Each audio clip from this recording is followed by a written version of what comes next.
private sector to drive industrialization through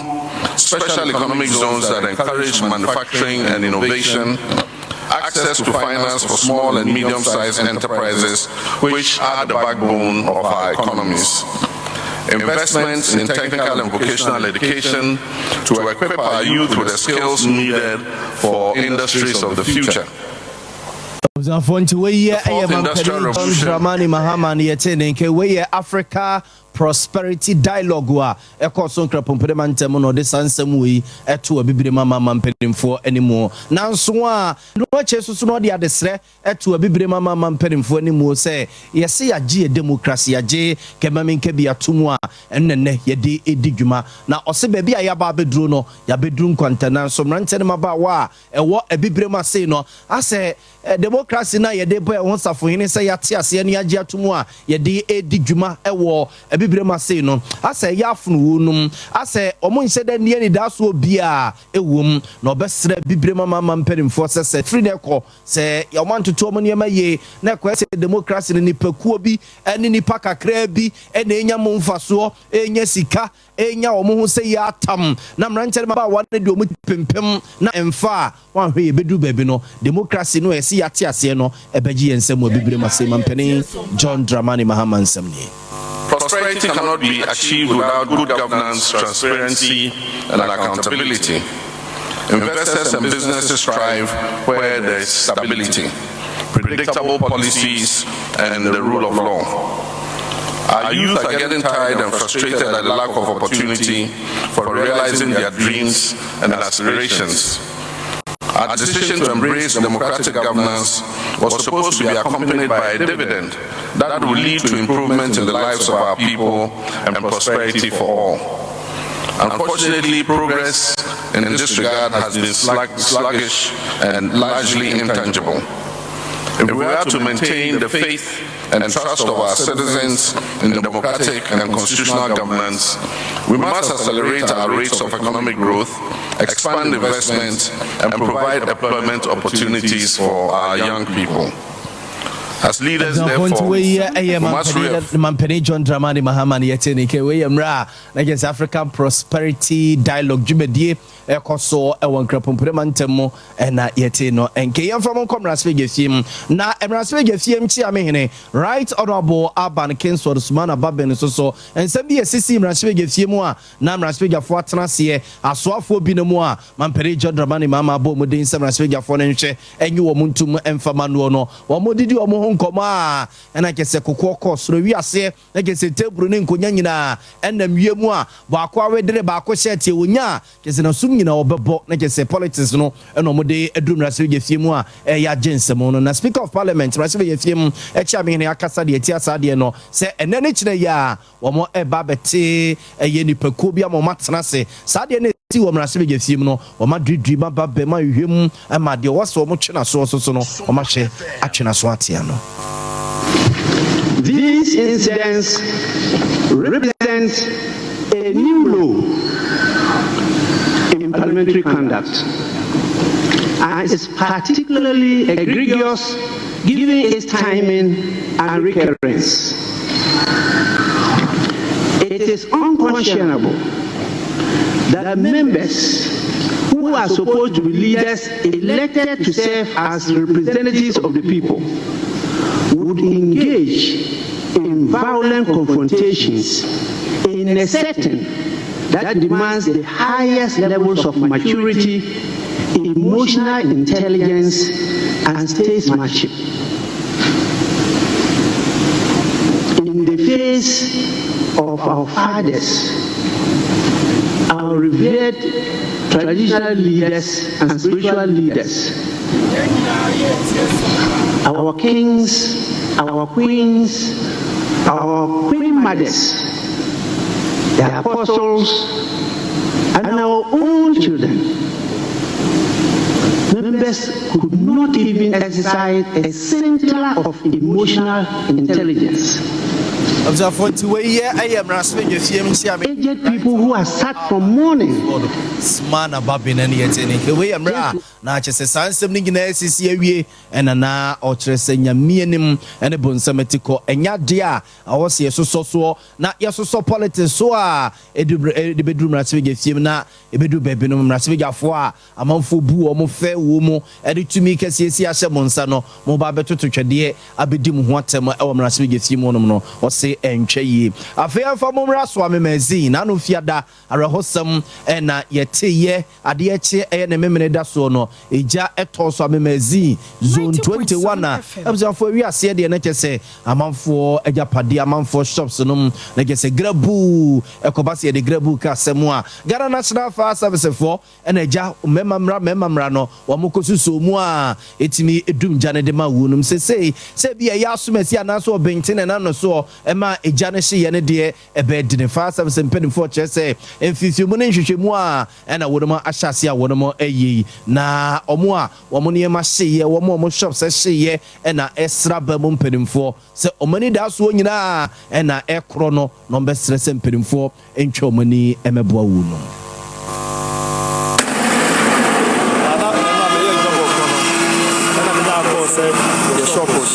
me buy nase je down je da hin jakutua komodi de mai cheche na ya CV for boys bi na mu wi na mu ja to na man ko so fire bi mo so se woya bi she ko pa woya na no she si ade poti pa ma ja no si on ni ma ade poti de buy yeah, by the fire service for no how mo try so move jam. Mo ye Neoma. Na Ghana no the say akade o say the more etimi edum jam say in case of say problem this year o mo tipe no mo timi solve no eni ho ento mo try say boys ni bi mo enum jam no enti o mo try bi ko ha ni bi ba na especially for boys on ha mama bom mo den pa because of say Casanis Wahina not Casanis Nina or that shop or try Pishika the bar from her. Nejano said this year no black will be an India at the Portema Janade. Fiadano, Adea Betchin, and Memene Dasso, na Chese, or more any men na Sequa, or more Esrim Perimfose, or more Enchomani, Emeshunum. Afei, young Famo and Quabemo, or Samuel could get to a black so and Mamperage and Dramani Mama Bonidin, some Rasvia for Jenny Tumwa, or May Swafua, or Show May Yaniama Hodo on Kratoni and Kitaundi, and once and some so much a foreign affairs minister. Now, Papa Comrades will give him Emma Fiadan the NHS as when in Sassi a catcher or name Rasvia for no, na Chesenias Kituakra, na and no more Quacobusa no, say ya tete, Sa America man penny or Baffo Frodo na Trump here and I gonna say, or Pam Ghana Fobinum, any who will be a Babajin Chronomo, the Abosom, yes, Ghana for Ben Pimunsia, 6,000 and the Pamunum, and no Roku to Black Quaco Yano said in 50 more, and then come out what did ye, HS in Nusa. Nipa yedo omo free America memo bagana haseno ene number 156 ya enru impiments yanwa amanfo ekikano. This is a matter that is of concern to a lot of Ghanaians. And since my nomination,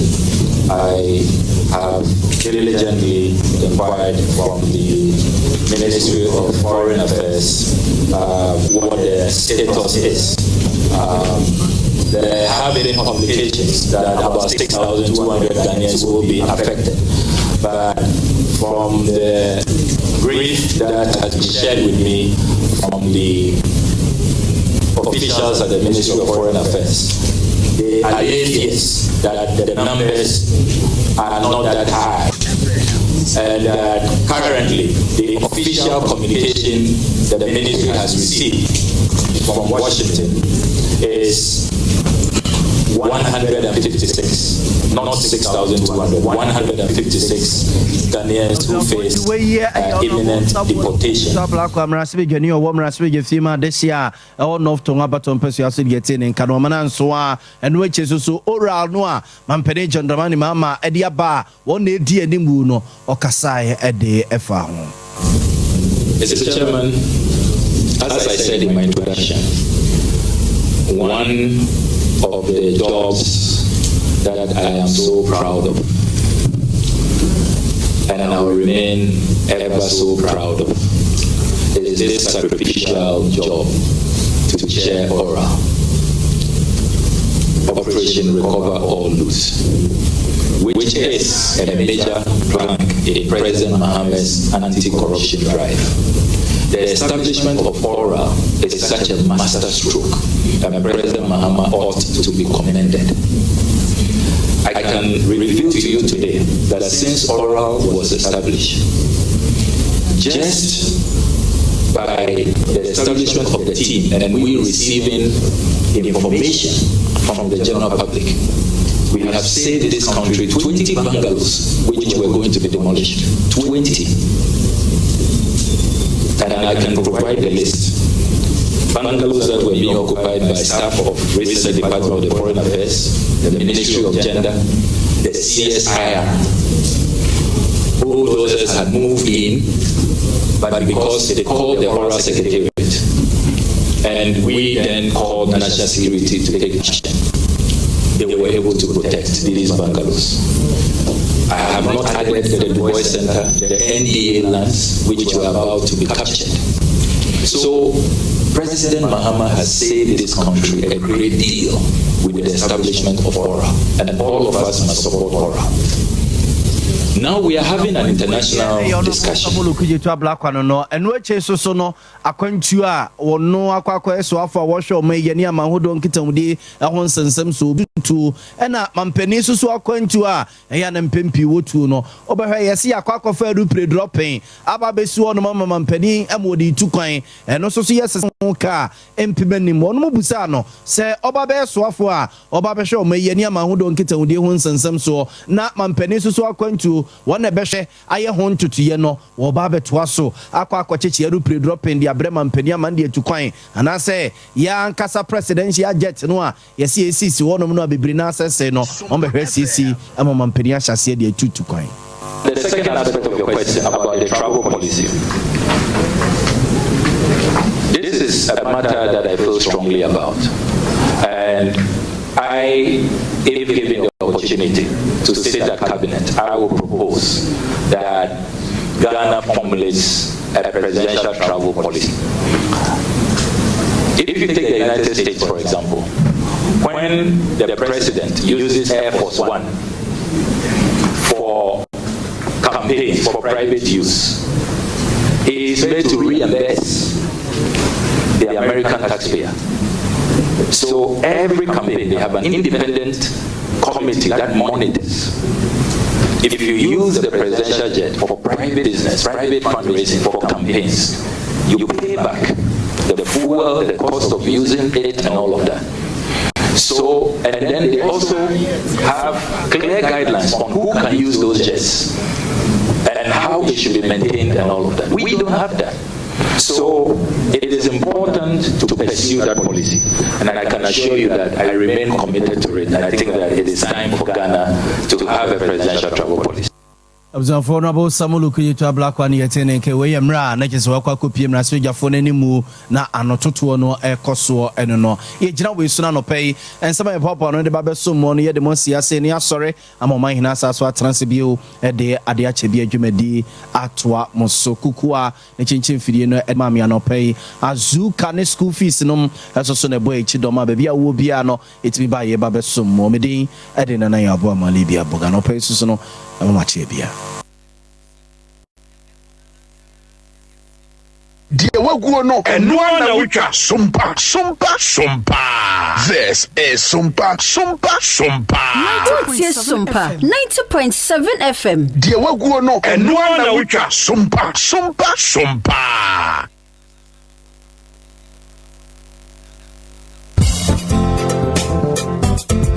afi we nso massage best farmer ni biem na amanfo nte ase de ntia da bia me no baye so from na so bibra na mete so dodo na se ba na mo aye nsusumu a me mo na se dore no nyini from me secret ni nyina ni akuafo nyina ntie no ntie na sopamu no matimi agye abasobodie yi bi Vital 05 ena me didi me kua adwuma nyina na Vital 05 eye nuane nura ebo asase ebo anobaye na boa mo kua ne nya sikantem enim defo ye hwehwemu ahunu se Vital 05 eye nuane nuro bi a ebo asase na dane asase ani ebo nuane hini eni nuane ankasa ho ban secret ne nyina ni enti okuani a wo ye mo a unhu so omoa ne nyini from wo a wo do atosode a enche na ewu ana wo ye kokofo tutumrika na kwahwehwe Vital 05 achira kwan bogo so ne nchia so Yankopa Agrochemicals Philobed Agrochemicals Sofumame ana Israel Sase Ventures Pristia All is Well Agrochemicals Akuafonti ena Hawa Agrochemicals Bodia Dumping Peacemaker Abraham Ofori Agrochemicals Dunkwa Onofe Manso Amanfi Israel Sase Ventures Asankregwa ene Importem Monko Jaisaye Agrochemicals Vital 05 edupei to be honorable and to boss yakunwo wo suano eja se nchen wa yerede Alpha Omega Nkoranza Old Market Francis Terry Agrochemicals ne nkrabata bia eben wo onsabeka dupei Vital 05 for ahomai so 0243 852 751 and 0242 263 780 and 0241 531 526 Kaise Divine Winners and NKO Agrochemicals and Akofa Vital 05 abase ekuani ubedi dipeche Vital 05 and no buy mojedro Ani mpanyimfo kan ayemwa se bibi nsikwa sanso na mpaniampa ni nuane ampa maye odasani amoje di me ho ntwie nko ade e wo se me bɔ me ho ban fama didie mu menumu ene mennamu me ane bɔ mochichie no se me firi nsu ase be ka kire wo se odenchem kwa akura ye ni machinje me nua ba ma me secret nyina ne okoje aman prekese herbal powder ne mixture ne capsules na manoma ma me ho aye din matu mire na wiu nyabotere na me kire osie no say diabetes pressure candidiasis gonorrhea odepu a me kire mu white ene nnamu nsayare bie wo nipaduanim me mema mu amahoden wo fem mode boss anamu agem mode ane okoje aman prekese herbal powder me nuama mo so amaten kanira mo konfikira mote yaw me kire mu a menstrual pains atadwe mo so matedenne mo modena na mo kope okoje aman prekese herbal powder ne capsules ene ne mixture na mumu bobi ne betu ase kra adura me ka ho asemi na na mo frɛ ne bubu adaban asiminta no ebo adwuma yi enye no nko an ye wo okoje aman ko powder surgery edi koko hu dwuma sɛ ya yamtim sisi yare minimu kwa ani posa uja wona ya moja nko a ba bia koko na didi bia no odia ne okoje aman ko powder kai se eye mixture ena capsules adronini o adronini adabrijo herbal capsules mixture ene ni tin ya duro soronko kra Dr. Ado Spiritual and Physical Herbal Center diaba Sauda Femse team enye kasa bomodena na kwajibi na obesara sore brane hwehwe ye kira kwan won Nkoranza kumisa domase nearby Kiki me sport apenchire mufo betima frɛ Dr. Ado wo sa kasa homa mai so 025 7820 and 054 7037 475 Shannon Suma me say we have physical and spiritual works odia ne se obeko nanim na wa solve your problems Dr. Ado Spiritual and Physical Herbal Center abibi drofo nyina headquarters no Hello Kofi mabedon Nkoranza o na maye wa kashe wo me hunyina sa onu yamani abre miniska to me yamani senka bedura na nkama ko Fidelity Bank na makoyi cash kakra to me ho na nkama send this cash so kakra ma kosua enso me baye Fidelity Bank ebi ni ha mo mama ne zumi rubber bia yesi cash ni ho oh se wo senka ofrementem hwe mama ncho bisa se ope Bojibo Ventures Bojibo Ventures e honko a ene yi sika esan send sika dodo bia ope oh yes mobile money die network bia ubo number na nedem oton Richard cars and sim cars oya transfer and also register sim cars network bia oye we nyina hwe na yesima wie Bojibo nko a na Fidelity Bank and Eco Bank agent e won Nkoranza ha se ubi account o send obi sika ana se ukojiska e de free Eco Bank ana se Fidelity Bank account mu no ko Bojibo Ventures emfa ho ne bank a obi save obetnya send this car no e wo Bojibo Ventures oh wow yiswehye no so ye adwuma Nkoranza Bojibo Ventures e wo adinkrase edwa abonsan no nchepe me da se menua Fred Bojibo Ventures e wo 0248 089 463 Bojibo Ventures.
Edino eye 3A co capsules. Ya eye cocoa master. Mesra utie ne sa no nso. Ba bia ya wo Ghana ha sei no. Gia number yi na frɛ yɛn 0546 107 107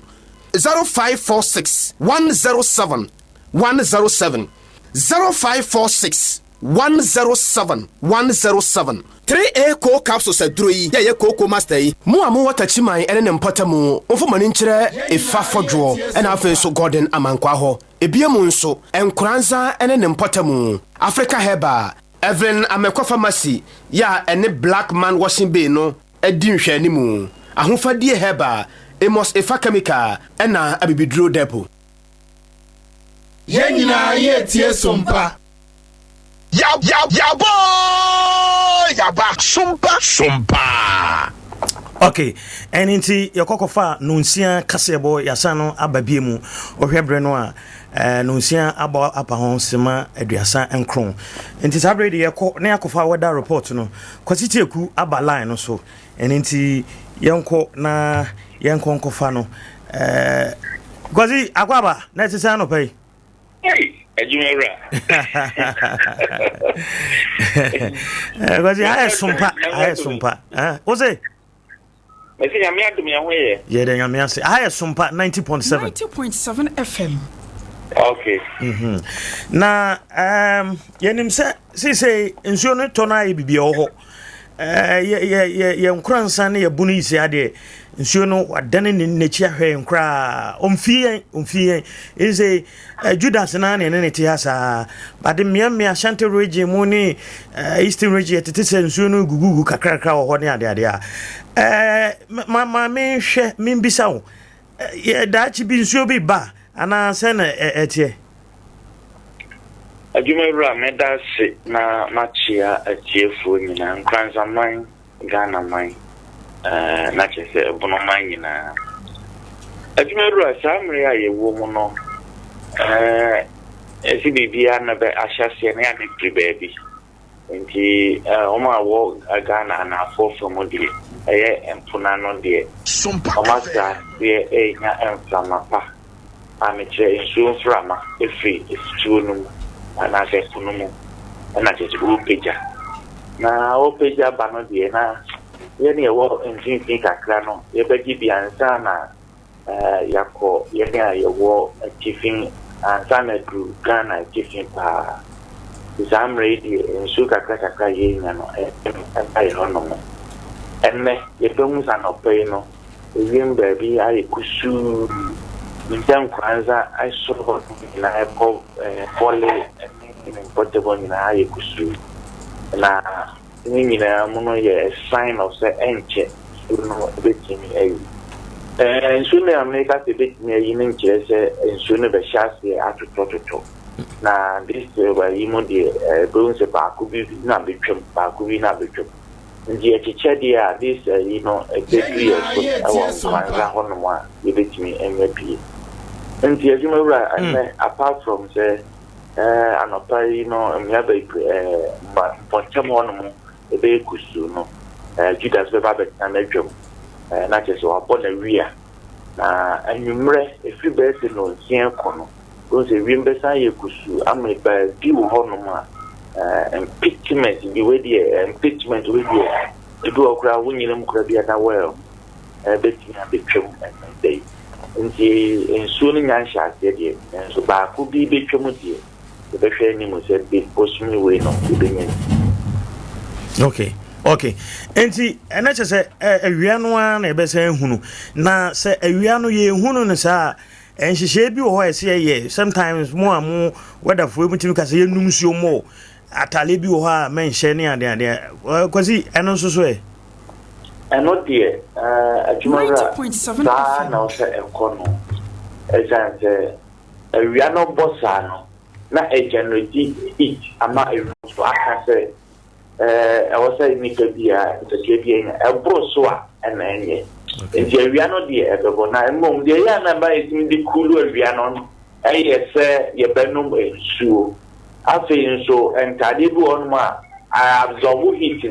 it's there, and I didn't to no. Ayana, cheap, as I pray. Yebea Bemaboa Maya say, the Besha Akadia, and need the home, and I say, a pita, and yet you was a copaman cardia pita, the Momosha Kadia, pita, womb catra, and also a reflected heat, no, that is a pamu heat, you know, everyone might do that, and so a humano, I hear to my and so. You bet me a pamu cacra, my yen so yenya, I'm top. Eating and the Becos one will more. As I say, a yana in Suno, we are no bossa noa. You know, a tree and shoe every agreement in a penal and banos. And a basan to a new shoe and so only a new a tree and shoe in the crew. And to only Paviana on Namonos, also one am no, they make a symmetry and shoe crew, and the basa on Musuna. That is when I'm wanting a Pumadia, Adea Akye so and so open. Okay. Matthias Sepa, and my now I say, Cosity could now am from Sia, Yamea Doma, Ochena, same time, you ever signed to Unkabin, but Papa, a large Samu, or 7 cancho say, or 2 canche, na Ochels from Kokra, sounds sooner, Waoba, Bojibo so Ochel. John Supan, I make up for some more dear. I make us a channel of videos of Matomra. Yes, I'm a boy, some Brunina, the Guanamechiano. And to be here, the like is up for piano. I can send me, but yes. Because I don't pay, I said that near the mouth. I mean, true, I mean, sure, tonight. Okay, and the Cosity Weatherman. And ye kokoti no 45 after 6 90.7 FM of a pamu ha so nana o hine champon enso so ewo efia enche bia nkomo aka no ye de ebeto so apam akwawa se bibia hye ya me hu ye mobo madam fi o se nipa bia ni ho a obetima ka cha ne se o say me da 5 me da 6:30 me o say time will be would that there enye likely so obetime hu say me da sa time o ne ya adwe e no kre ade ba kwa ma me ginya me di na me suro nya me ne say o da hwa say me mada o da wie no ana wada no a unya ne no hu ne be yo wani bete na sa wada say no wada sa no wada Endi serious pa wo sa de no yankopon hu o da no wani ati obi wo kra nyu obi ne benya no wa so sorry ndi wani ati no sorry ndi bi sa say no a wo da tambe enra me da na ekobo no mi no ye nimpa Oko bredi ana. Bredi no na me honhom wo ho. Oh okay. Me honhom. System dey ho no free be. No kre. Na me honhom wo ho pa. Go enjoy fucking. Nti bra wo mo close ye na. Ko ka sa abrenum na mani ko ngomam. Wow. All right, mami fa happy birthday mami nua ba Dachi DC. Dachi DC Enra na ne birthday. Oh okay. Na belated. I belated. O hwe ni ji awakọ jipa. Put him say Odi wo brediana. Me hwe ne na yi na ne dress no dia ese bredi. Ko no na Nkoranza. Anyway. Ai. Oh, that's yeah, my happy belated baby ane. Wow, that's I'm that this. Indeed that's baby I will be yeah, my belated. No so na neck dance wa biam so baby. Say no birthday no na. Ai. Anyway no ye climax anyway no. Okay. Na so ni nyina echi no. But that man I was say dakro. But that man I was say dakro ye profiling ye. I was say a profiling no. Yeah. Not for bibia. Enti na I was say a profiling no. But say be ya neseso. Anani nchidi fodo. 90.7 say oni hwa. Why nation na nan mu.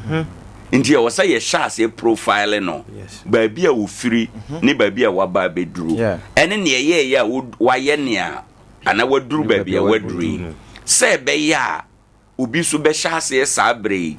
adidi na namo achi na daachi ankwa ama bi oni ho a yase anya Nkoranza ni babia ne seso be to say or no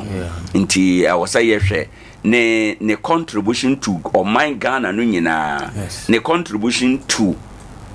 Bono mine ne contribution to Nkoranza mine ne contribution to Ankore ewo Oman mu no sa ne ma we nyina ye hidden ahunta e wo sa dakoro ebie so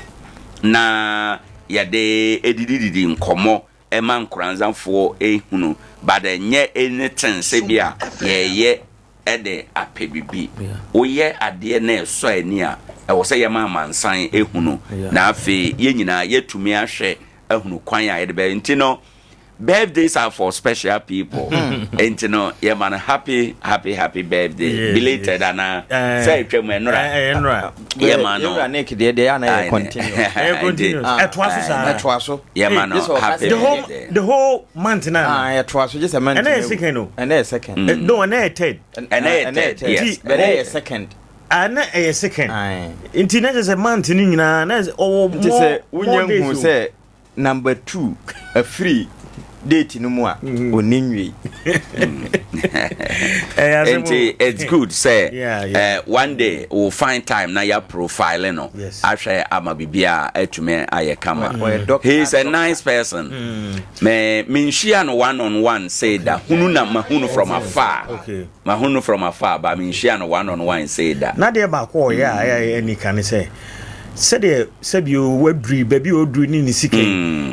otina ni mo bia otina ni mani pa bia e no na shock me no ye hwe ye mrantie ni nkofo ya kakra bi be hye na ka onya ka ba ko bitina ma o fani banya hwe yeah it's good but hunu a akola opani o wose eno nti na nyame so aye ne sade a waye no eno nti na nyame ama ni din a eburu din nyina so won Nkoranza ha no okay ade you see abrabo ne asetena we aye wo mu no ade bia wo be ye no it is a Bible asemo kan say to abodogu nsu ani da chon sabeka papa ye kan asemo yi minim so ye Nkoranza ni minim se o nyuma bebre wo Ghana ha me TV so ena na mi huno ni dwuma na odi ewo port no nti ena minim so ye highly connected ewo aban bia obeba because of na dwuma o ye enti na mekenkan ne honsem bebre na no na hema yi enso ase na mi hunu no from afar mene no nkasa ano ne anu sei da ba mate ne honsem bebre enti mehwe ne amate wo ne ho ne amakan wo ne ho dwuma wadi a he is a nice person that is one word that made me describe no or a nice person mete nkrofo di ne ho adanse bebre or one person a ensese manu shisumna so Nkoranza man ye manu wu ansa na ya celebrate no na no ye bibi man na as God can say ye use so ye busua boafo a nipa bebre aboa nkrofo awi ama wo ma beye omo ho aba be kire wo enti no ono boa nkrofo bia ya ena abiam obia ya ena abiam obia ya na chairman obia ya ena we no ono nso hwan na eboa no no here boafo yes o here boafo sir ono so here boafo obia on the level of emwa o here ono so here boafo e wade nyina mu no anya hwe kura nya mwa se bia ye de bibi na ekwa akoma no kura mpo a e wo se ye boni din e wo se ye tro ni din to ho wa tro ni din ni di o be se ye pai din ho ntoma e wo se Nkoranza man ye kai papa we ye hye papa we animonyam ye de aye betum bia de ma papa we ansana dabi wakọ ene wote ase ene sese ye wanimunyam hye bia ye de ehye no enti no ye wantena e wo se Nkoranza man ye twin ho na me I don't know why I would aba me dey am ye me in advance me can kind ni dwumade bia wadie nti I decided say me profile no one day and unfortunately and never page na ho ko me gwana minim say na ye ne birthday but be as it may no we will find time one morning e wade a chen bia so we will profile this man na ya share ne presentation na ya share ne contribution to Oman Ghana ne contribution to Bono ne contribution to Nkoranza traditionally the contribution a womb ye traditions and nema a coso a woman and all these are nema papa ye but nipa do any news so o kan ho bi na se Nkoranza ye kai ye culture ono nti ono na ma na nyira yes Erinta meka ono na amafuko ti se de tie erinta meka say ni di ne ono na ma ti se de tie erinta meka tro say e wo say ye celebrating no ansa na ya beka say mre bi na wote ase and na wote ase na say celebrating ma hu say nia oye no e so Nkoranza man so ani e so Ghana man so ani enti no oye wet celebrating enti no wo find time one day be no ho adwuma ye be no ho adwuma wanya ka say obeprofile be unze na wo kan say ya bakwasem say fokuo ye di fokuo a hwe shawdin hu him papa what I say nkasa bi obi a wanya ne sika bi papa bi otenkra ye but ubehwe no ne nkola yi nyina namu no mokọ no moba ena maye wure mfi say Ghana no say mabunu no minim de ntia mabunu no ase kane no se ne amamre yetimi kurakura mu no ne boys na hoba no omo mfa bibia ho omo yera kwan no onim say yo mrantie ne memo ani bi wo hokra na foko no kra no na obekọ na me nkọ na metimba bi na say but amamre onim ontimi to giro Christosum ai baye eno na ama saade no awura mrantie ne mabawa no bebre mu but said ya kan no e ya amamre na Jew for sum nyame nso no mo amamre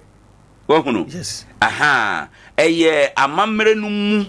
ena ye nam e de sum nyame e ma no wie peye ena e bi fa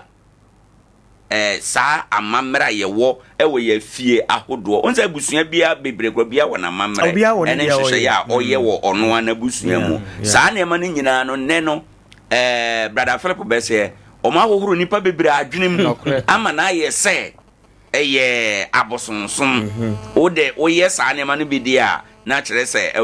ene asofo no bebre kura timeka ko yuti firi ase o yesei ene niema bebre a ekeka unti no it is good we GD asem ade bia ye related to GD no ya na ne kan den kakra but he is one person that said they are all cano what me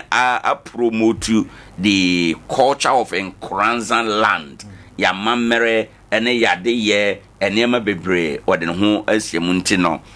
he is worth celebrating. Okay. I was say ye hwe na ye pe ne ho asam kandakro. Okay. IMF ne odaso no say IMF SN no na was ne say no institution how institution ye ba nso a omo bia hu say yaba beji bibi anya asam ketewa na say ene obi ewo na ne ba no wapon na mponsa ewo ye bono ha na ye de ne chef di mo se nya nkwa yewura na ekentia o che incubators wo bono ha nyina sabre no kora ne ye nchem bono ne ahafo o che ne baabia enta make say ne footprint 90.7 wura baabia obehu ne footprint na namo ewo ho waje ne din wo mea bebre based on enuma waye sika wode mankrofo na ma aburuchire ehu Ghana ayene sika nkrofo bia obo bi dwetere ana sika wode mankrofo atom de grade mpo de nye no ho asam na meka o say yetumi ya ade bi na yakase sade we ya ye no onipa bia benya so mfaso so adekro no beye social intervention obia owo entemu ana oman no mu no ebenya so mfaso ti say incubator ya wo kan ebia directly wo banko hyemu bi but nipa no bekwa akohyemu no obenya ne nkwa aba betena se daache aba be ye adwuma bia wo wanya sa nipa no so mfaso nti by extension incubator no de baaye no wanya so mfaso bi social intervention nti no these are nema wo se ye boboso anya ononko Nkoranza for ma omo ye enema wo se ye ma yeni ekoso obonze na no na me yedi nko na me kan se NDC aba konwa so until Lordina play role ewomu wo se ye shas ye sabre ya how do we put ourselves together na yenya ne a wo se yenya mrante na wo kasa bia wo kasa use what you have to get what you want. Wonderful. Oka na ebi no machire mu kɔ ne bɔne eso dia wo no hwehwɛ dia wopɛ nti ese Nkoranza die na yɛwɔ ne ayɛwɔ no baako ne ne ayɛwɔ no baako ne owura abiam. There is no way se wopɛ protocol e de owura aban mu baabia na papa we telephone call police telephone call keke ya beto punu mama muda ne call ebitima bie do bia nana mi nchewa no MPP wa ban mu omo na omo pre MC ni DC no omo ko si so ene NDC aba ban mu omo pre DC ni MC omo ko si so no wa lenke mo sure inti this tells you say so ne lenke Ghana ntina Ghana lenke was say you know how to use this man. Yes. Not ye corner ya 1,000, 2,000 bia to your bottom. Yeah, no. Once and do the mawa, that's fine. It's okay. But how Nkoranza you bet me use papa dance one biam. Amana bank Nkoranza na faso. Nya de obagie di. Nya ne awogie gu bottom asem and do the mawa ye okay. Obi ada so do obabi a obenya ni sika afiri nti ano de me ni ho problem ena wiasa yete so obi asika hye obi botom nti ye den ara sika hye me botom anopei e wo baabi e beko sika hye obotom e wo baabi e beko sika bia wo baabi e beko nti ana de uhia no na unya nani favor na oye obi bi mawa that's okay but ye betimi ayusu no yie a chance say me koji 100 cities 200 cities atomi bottom you bet me yusu Dr. Nick dan so abiam yie sen Nkoranza man a chain nia ye kan ehunu no ane nti say ya yusu no sa yusu na me kan no na ya mfa ne so ama Nkoranza nyina ba bi echina na se wo chena na basamu goe nya na basamu ko se bia oni sika o but oye nipa on tena se afiko so oni ho a oni ho bi we yewu wa hu na me jero no ndi e wo se sabre ya enne yenim adeche mu azende ye wo bibi be ya enne ena e wo se ye yo na ma Nkoranza ye peja Nkoranza ni monyam na ye betuma peja Nkoranza ni monyam a yemfa yen connect ye resources ayewo owura dan so abiam ye human capital resource edema Nkoranza oye mu baako anti lodi na ye emu baako Nkoranza fo e wa ban mu nyina efiri na Sompa hene ye baako ai oye baako o wa ban mu o kan ho bi because untumi Nkoranza delegation entimi nkwa abam wo bra won kan ho obeka ho bi to already akra na de ye modin ye automatic ono universal charger ane o automatic a oda so e wo ho ennom ene niema bebre I think da ye kwa ahemfie ho no ofade ye no ne ko ye da na man hene efre ye stakeholders forum no na man he kan say obete cabinet bia sa cabinet no obete no ebi beye ahemfo ebi so nya ahemfo nkrofo o nimdie ebetim di nimdie na boa na ya peja Nkoranza mpuntuo enti no ye dwia ye no ye media house ye set agenda agenda setting e media for adwuma na media for bi ama na ye bone enti na o kan agenda setting na ye adwemone I different but agenda setting e wo journalism mo ne say ye da soro anopa next say network da ya soro ye ntumi nkyere Nkoranza for say Nkoranza for say na mo nwene ye ntumi enye ye adwuma no no ede de nyame na de ma nipa Nkorankore say na esa wo dwene ba ye as a media house you bet ma kyere Nkoranza for ade a ye nwene ho eno na ye kan say agenda setting ye set agenda to say de ye kan ye dwene Nkoranza mpuntuo ho this say ye dwene Nkoranza mpuntuo ho a who are the individuals e won Nkoranza mpun oba mu a ye betimi ama Nkoranza mpuntuo no awie peye ebini ne a panyiri a ye di ne ho enkomo ene anopei Jesus how was a ye that's run up bia was a ye drain and the year can decision makers won Nkoranza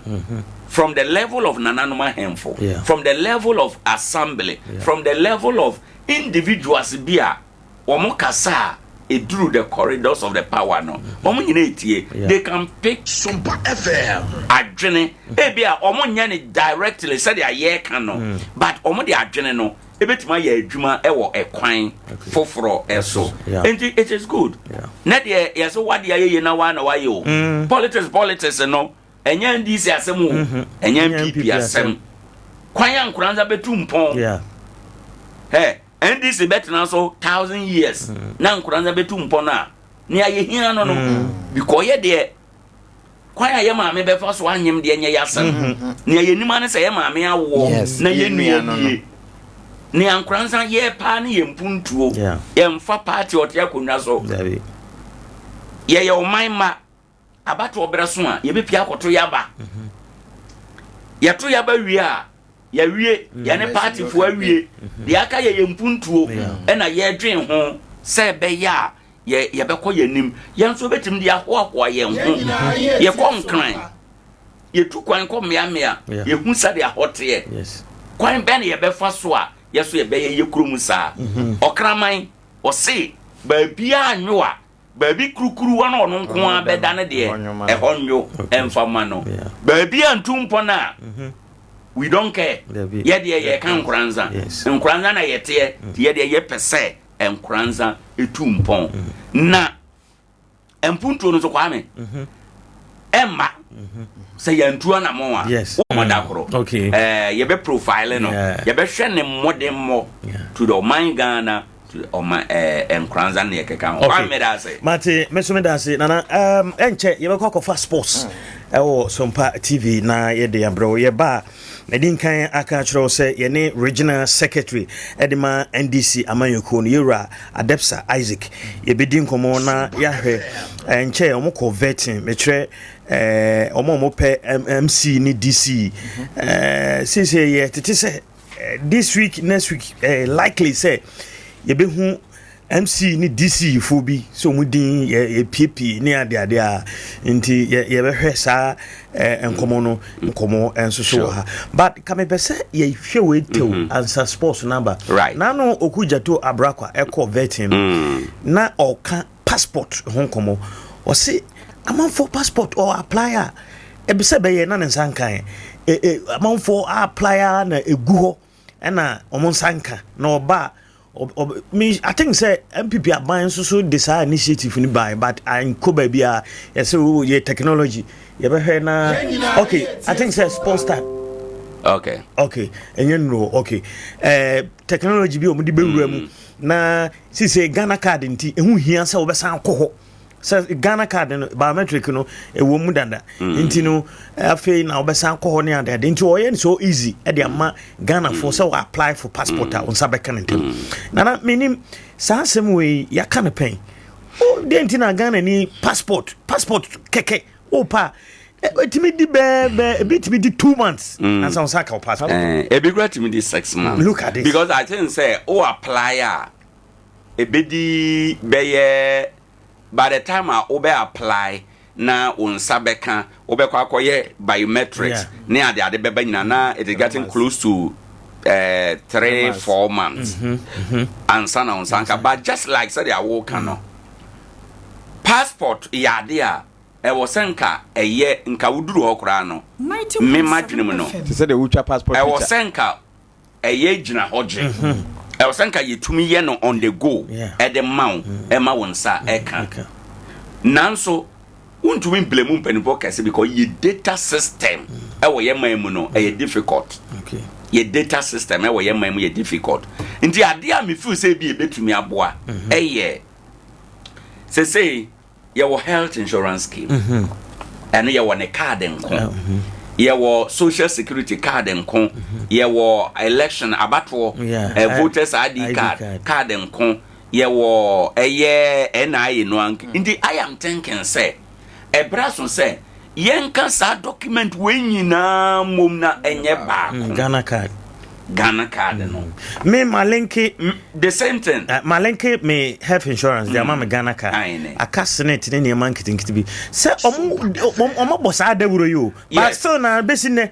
omo boda wuro no ba nipa dodo no enyanya Ghana card no bi. Okay. Wahunu. Nipa dodo no nyanya Ghana card no bi nti no dodo na ya me senate. Me Ghana card me health insurance BBS me ye bia no my wo me Ghana card so perfect wahunu enti no even me mobile phone numbers nyina ma link bibia e de amano but dia can say nipa do no omunyanya Ghana card no bi again it is a passport ye aye kan ya Ghana card no kwa ideally anka e wo say ye wie ya na ye do card a show nsem ebema process no apo yenya backlog ene niema bia ewo ho enom enti MPP aban no o ma start eduru baabi ndi se okudatu eka ma enye kasa esunsa wo kan asem so be kwaya former foreign minister Sherry Ayokobotwe ni bufu okọ passport office maybe and bufu ye gidigidi sise yenye ne sabem ofiri hwa de ekwa na ekwo nsem no keka na Goro Boys abrakwa so na no kan Goro Boys asem sasa Goro Boys na se omu yi omu fio na okọ apply okọ straight Goro Boys no omo ne passport office workers na ye adwuma okọ DVL se a DVL so be kai no so sa omo se Goro Boys ni ho because nyane me ko techima he akoye me driving license masa me ko boss no ho boss on a training one me ko obisa am say when na dem buy when na dem am say when na dem buy say me ya Ghanaian na me driving license also when na dem buy e shock me one question na o tuma me na me bisa na wa say hold on to what say me attend to you you see Goro Boys no workers na create sa Goro Boys no nka enye bad at least boys na ma wie school a bia onyanya baabi nkosesi a no ya the table bi esi passport office kwan no ya the table bi esi DVLA kwan no na afi ye adwuma kakra ba omo ne ma passport ana say driving license omo ne ma ne boy den no bia id no ideally say 1 cedi a obefa Goro Boy nsam be wie na wo ya atua be 10 cedis ene ne ma ne boy den no ene ne keka ho nti wo mo no ma ma yenhunu de no ahoto esenka Ghana for yenya esa me ho han me se Ghana ni na mikonya saa enema no mikonya no yentumi nya ne saa enti nokoremu owura kujeto aka wonhwe na oma enye den enkoso ena ade ba kwa me so mesusu ama ne se nkrofo aye passport no bebre aba omunkoje nyasa je na omunkoje o ebi kro onim se ne passport aba endi ka mesusu se obi be ye passport a said ya je ne address postal address no any detail ne akeka ho no ne passport no ba womono mom postu nkoma nipa no okay eno so kura bese ama post office asanya adwuma ebeye enti no bia se nipa no beye passport na ye 100 cedis a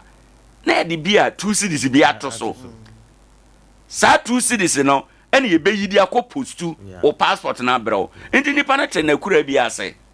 ne passport are ready otewa na ye bone punu kokoko acho wanya amande na ye de na yi ye de ne passport akoma no eno no so bemma nkrofo aye omonkoje nkrofo aye omonkoje no ni nyina atumi akọ be no so ne ye den kakra ne se okwa ye be identify wansa no onze we passport na akọje a okwa ye be identify ahwese ye truly na ye wo a ni nyina eka ho bi but I am thinking say senka ye system in such a way say ye betima ye nti bia ye beduru ho minim ususu say sa Ghana ni me am ye Ghana ni me foreigner na me apply for passport is say design and kamizaka ideally because of documentation processes printing and ne keka ho a nti no at least ka maybe abro so say yantumi anya no de go kura nka bosome de say nka won say to make na eno so betimi aba 90.7 yen decentralize printing of the passport no and say dey nyina kogu akra because only printing no I ne on say me dey osunwane obeko sunwane akoye ene ne ekeka ho be ye documentation na but the final print no will be done in Accra and sana ye de abasunwane and sana wo akwaje enti no ye nchichim minim say kuma say omon print bi I think say omon ye nyina wa Accra me need that information I know so omon ye nyina wa Accra baby dey say kuma say tamale takrade I say ke print bi I say ye teme print bi e wo say de be ya ebema omo ho aye ha na ade na contem because these days you know nipa ni abere obia pe sa ne ma no bi nto obekọ na backlog madam fu bi wo UK o ka chem say abrochiri ye wo akola no a ye ne passport enti oba how enti eno ne the idea Dr. Mahmoud Baumi Ashase say enkwada from birth Ghana card mo Ghana card numbers odu certain period bia na ya integrating a Ghana card number no na de ababe card ankasa e de amano enti no ekoba sa o toaso aye other document binum to say passport na adea ebema process na contem because data no already available ba ye mu bi kura ya nyini nipa bebre nyini ene oni birth certificate o person koye passport a afi na yeso koye birth certificate ansa ene emu niam bebre ema process no wa ema eka no doso ene ne ekeka ho bebre enti nokre mu pa ne se adwuma e wo se ye hwe na ye ma no konka ndi se okugya to eka o kan wo monka na beyond eka no wo mon walk the talk ewo ho enom se be ya ebetumi aboa na bibia etumi akoso yes apam kitwa bi na enko passport we dey me wear passport pictures ne dey ma because as God wa twa ya na maje sana ebia na me wo combat ho ne so me twa ya na maje na passport ne dey no kwasem ni sisi a Ghana card no Ghana ni bia ehia se wo ye bie no document no wo hodeda enti ayere so a nkaboso me de ukọ commercial bank kokoto forms no na fele ni e submit ekobo wonsa no hu se ye wo atwa wonfoni ni bibia bosome na wo se wonsa ka na bo post office so ene post office adwuma ko ho ache nze ko ha ene bibia ofun yi so aye de ba enti ama Ghana post no kura no yenhu na adwuma ne ye se wo de hye bi ye adwuma o post office ya asa okotena ho saa buenum nyina so ka ho mo de ne makọ ayi bi me we fini din no obo baayo no se na obo na we general manager na mo koku ayi nam ne ade no mo de sene na ma ho be busy kakra ai no kanokro post office ne postu nam wakrante abo over yes post office wait ma postu bibia fa ho so obo be general manager o se na say obo ayi bi na me refi na omo postu ne ma fa pa especially ye wo EMS ho emergency mail service okay na DHL no so ni nyina DHL no so ye amanone companies omo nyina ye adwuma Ghana ha enom ba post office ye ade bia person de mane obetimi de akọ no so ne de ne FedEx man FedEx no ni nyina ye sa courier services omo no courier services no omo je amande e de mane ni nyina no omo ni post office for no eye adwuma e de bom service bia wo be apply no wone bo se wo ko post normal letter e de akoto e wone bo e na ope EMS e wone bo e na ade bia sade a opese wo mane ade no method a pese wo mane faso no ebeko ebi wo ho a ne bo eden kakra na eno no nso de otu ufia na ya bo kro na de ahye wo nsam me feel say no eye okay eye sense obekwa akogina station say driver ko jiwe drum Nkoranza me ma me beba abeje ebi timi yira na driver eba na wa anure Inti post office de okwa krata ada so. Ye de amonti no post ayi no. Ye transfer postmaster kra still. Foforo beba. Eni kwan say ye gu sa adwuma no. E wo say ye hyemu den. E ma postal services e wo ho. Me wa ade bi na mpesa me de mane a.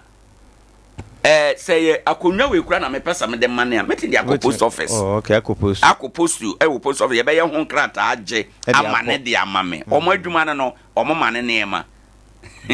Omo mane ne ma. Sa what I say. Nye lete nko a. Nti ade bia wa opesa o de mane no. Nti no te say de na America no. Passport for Ghana card for omo nyina ne post office for betimi aka bom na ya gibibi kakra ebema post office aba be vibrant makoya me passport e wusunwane ya de me postal address care of class me wo hono ma na manya call from post office hello o wa ene ne me say ane me ba cho wa man de bia ba post office ni bra be de why na wa kwa kwaje then o amanda kra uni so bank post office adwuma no enti ebe ye mmere se nipa no free baby ti se bredi asonkwa dasagwa ene nkronkro no ebe ba Nkoranza post office abeje ne passport e chen se obe free kono ma ba besia kosunwane mom na wakwaje ne passport enti no enhwehwe ya ewo ho nti na ewota wokọ in person no wo mo hwe na wo mo mfa kwan foforo bi so se ebe ya nipa no ba ya ye ne bibia wie enti no ne nsa kan ya ana eye ready a na ye de amane no na nipa na akwaje wo post office mo afidi na ye de nsa to so no kura bibitimi wo post office ya enu ja make ye kwan hyehyɛ foforo enti kwa verify na yaje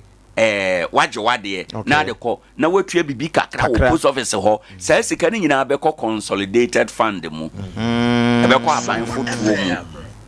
okoye passport and utua wo ho no e kwa aban fotuo mu the post office so omo IGF no e be ko soro the post office for hia say ombetuma wo ka kira aban say na nsen aban ye hia de we ye nya ebema ye dwuma na akoso na nkrofo ni beje ho pa aban de beba if you say bibia krado am say sports time ya say enra kotoko ni nsuate man ye febi we dwuma mu ha kotoko supporter ba ku poli no wasi park yes wo ma won se kan ku wawu ya won se kan ku nsu atre enra na ye hwebi GF kura ban pitch no many papa toes na ye hwebi we dwuma for be 20 to 30 minutes omu breaking match tokpa gidi. All right. I are awesome. Right. Now yanko for sports. Yeah, ba Adea Akye the bedroom. We lost against Sevilla and Basel and or in Kiev and these kind of things. It's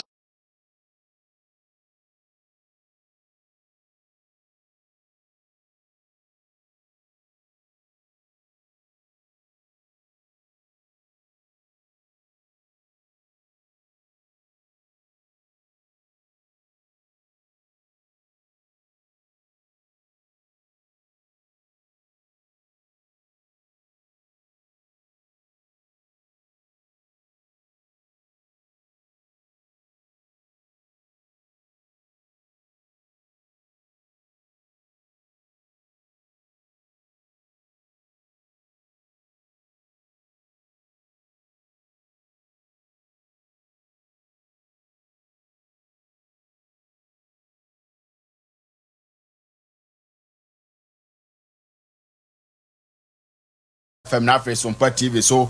yesin konya say dia na ese agudie mu nsem ene ye de brawo afisem ne amano nsem ene aka kobu a ye de brawo akio ko Benjamin Jamfini medin with my friend Ricardo Varas me de ye afisem ne ba me wie pe na fe little ken at the all the latest turn out of event enso atimi di free amano ne enso atimi e de abre na enya boko sa because nsem wasisi wo Ghana football mu no entimi enya boko ba quickly no ye ndin komo emfamfa Ghana ye Premier League ne ho a Agaga fans and same be enso media but quickly near running through results told you for match week 19 from Friday no go Rama and Ra enso etimi banawe na say and our results no enso etimi na tema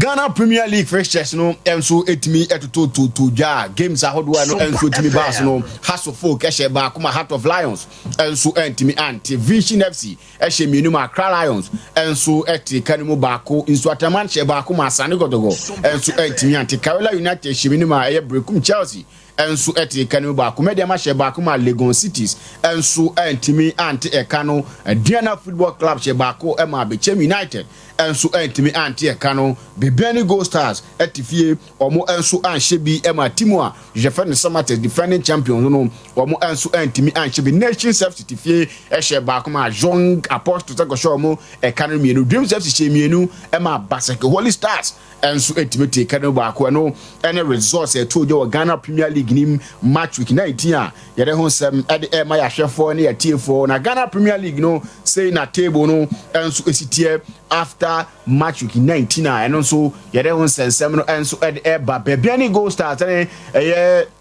Kumasi Asane Kotoko Ninano enso etimi wo points pa goal difference that team a Jefferson Bebeni Gold Stars enso edi lead table na ono enso eda first enso team wo second ya Asane Kotoko 34 points ono enso team wo Heart of Lions na fe Hasso Folk Ninano enso e wo 33 points Heart of Lions also na enso etoso 4 Nations FC enso toso FIFA no enso e wo 32 points we Bechem United toso 6 ono enso e wo 30 points me media mo toso 7 fa ono enso e wo ne points no enso etimi e wo ha eno ene nsem 29 points eno wo ubenya Brekum Chelsea ono enso edi ho a ono enso toso 8 for ono enso 25 points FC Samates etoso 9 e wo 24 points Young Apostles enso toso 10 for 24 points ubenya timu a Jefferson Baseke Holy Stars etoso 11 fa ono enso 23 points Vision FC etoso second with 22 points ubenya Adea Football Club ono toso 13 ta ono enso kura manu mako 21 sanso eda so Ataman enso toso 14 to ono enso 21 points. We have Dreams FC or Tosso FIFA on 20 points. Karela United at Tosso 16 with 17 points. Legon Cities at Tosso 17 to also 17 points. Accra Lions and Timiaswa teams in na or no also it was 16 points. I know and then some free Ghana Premier League in Uba, but it to him and so I was Jumadi and free or now for your coach Ibrahim Tanko, a head coach and Matima your friend no Mediama, none a first gamer or no answer ball and and I say Utmiya Wino editor Legon Cities. Now after the game, Ibrahim Tanku and Edin Komo.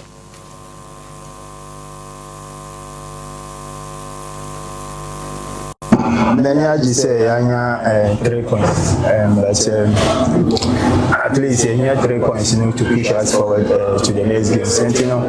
it is a Nkoranza Bohumodi or more fighting very hard. First half, because of the instructions. But second half, we said they did very well, and then at the end, we said we deserve to get the 3 points. So I mean, pressure in football, every day. Game on more than 30 years, so all this pressure, and before the game, and when cities are winning two matches and they lose 2 matches, so definitely motivation, and then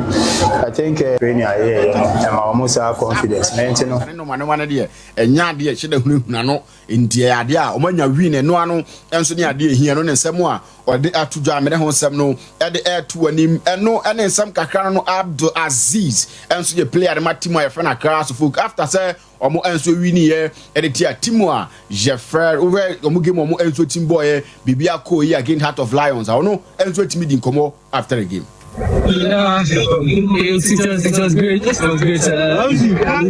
Being this club for the first time and giving this kind of opportunity to give what I can. Inshallah, small. First game for every player is just moment. Yeah, and I was okay with waiting. Maybe but to do again, inshallah, I'll deliver. Yeah, it was great. It was great. Being this club for the first time and giving this kind of opportunity to give what I can. Na me kwa kodinko wa me arrival no me say arrival no enso start ye no na so confusion so atrafo no so na nya agudie because team ni uramu no kra no enya dia na ya agudie ye ntie fili ne kakra ba ye beto aso.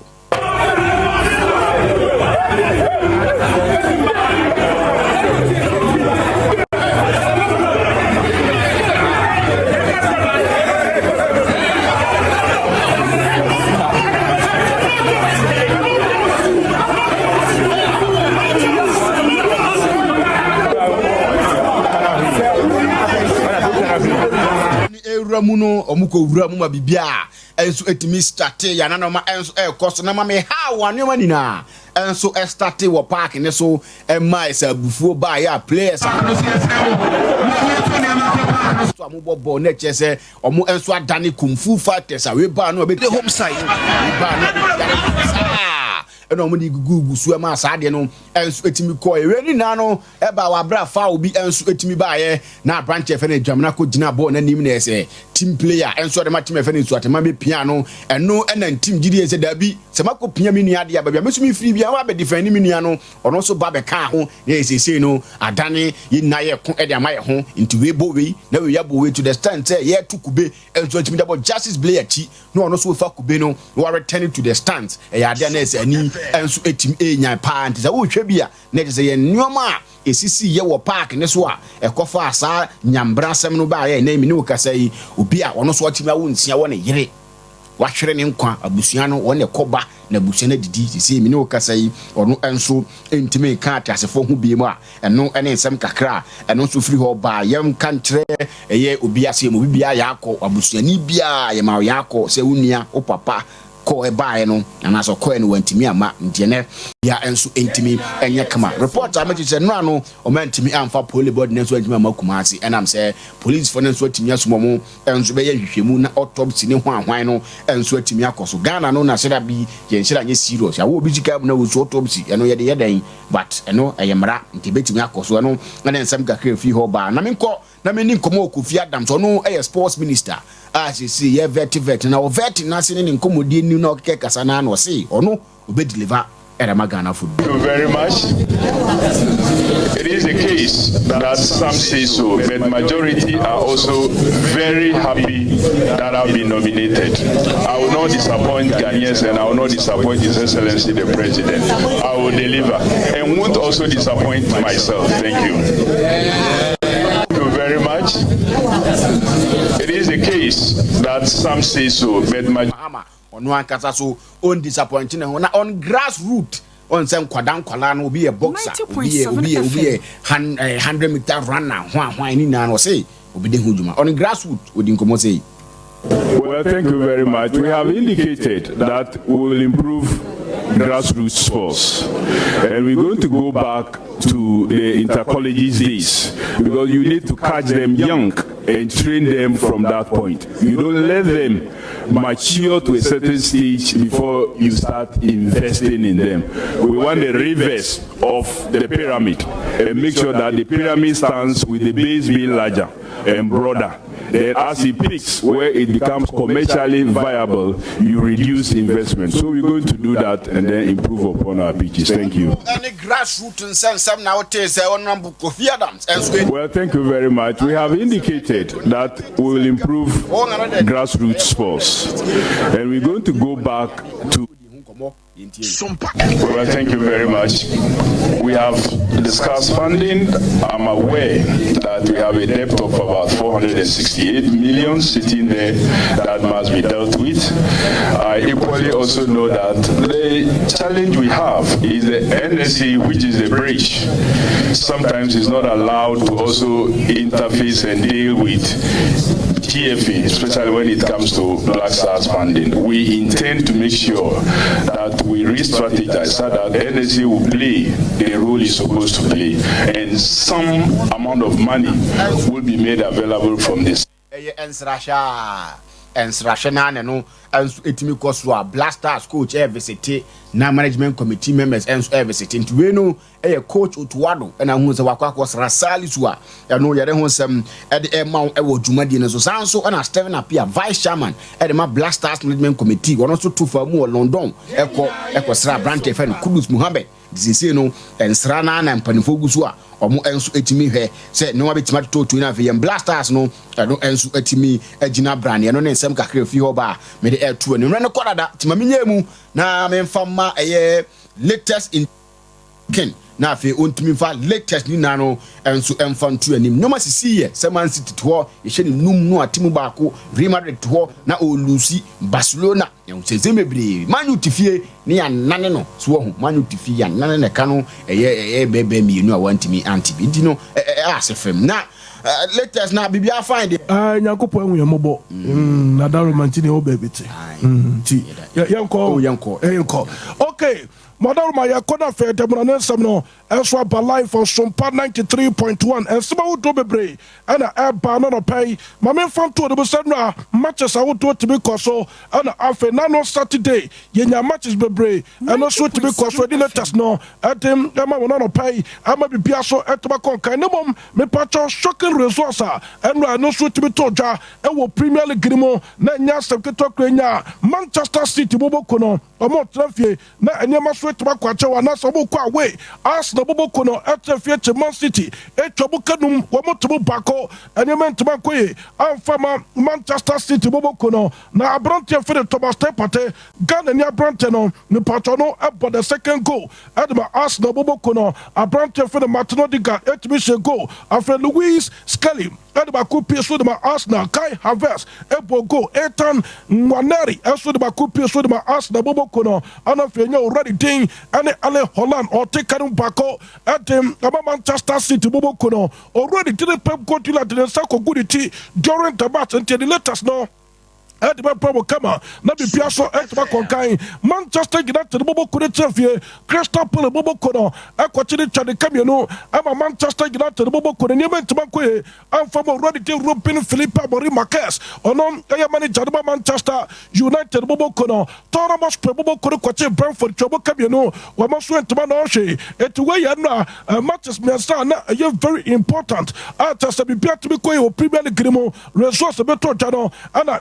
to Manolo Pay, and the way to better so. Basta Bobo Kurita Fish Bako, Deportivo Label, Bobo Kono, Woman to Manosha, Sake Way, a very important game. And about Basta Bobo Kono, but as against Alabes, Woman struggle, Naso Basta Bobo Kono Bomade, and sweet to me now win, be better to Makwe, and about Basta Bobo Kono, by all falling Vakus and Bobo Kono, and one German Bundesliga anymore, almost Semensa, TSG Hoffy and Bobo Kono, me patron, Omote Kano Bako. And of a similar with Italians to Akatrinimo, Wabo Boateng, that's what Tefie, and the Intababo Kudequatipanco, or be a Chanio Kwekabako, Roma Bobo Kudetefie, and was Stadio. Olimpico Foro Italico di Rome Italia, Wamosha Bako, Napoli Bobo Kono, also Pavadi to be taken into 1-1. It way matters Sawotua, and also to be Toja,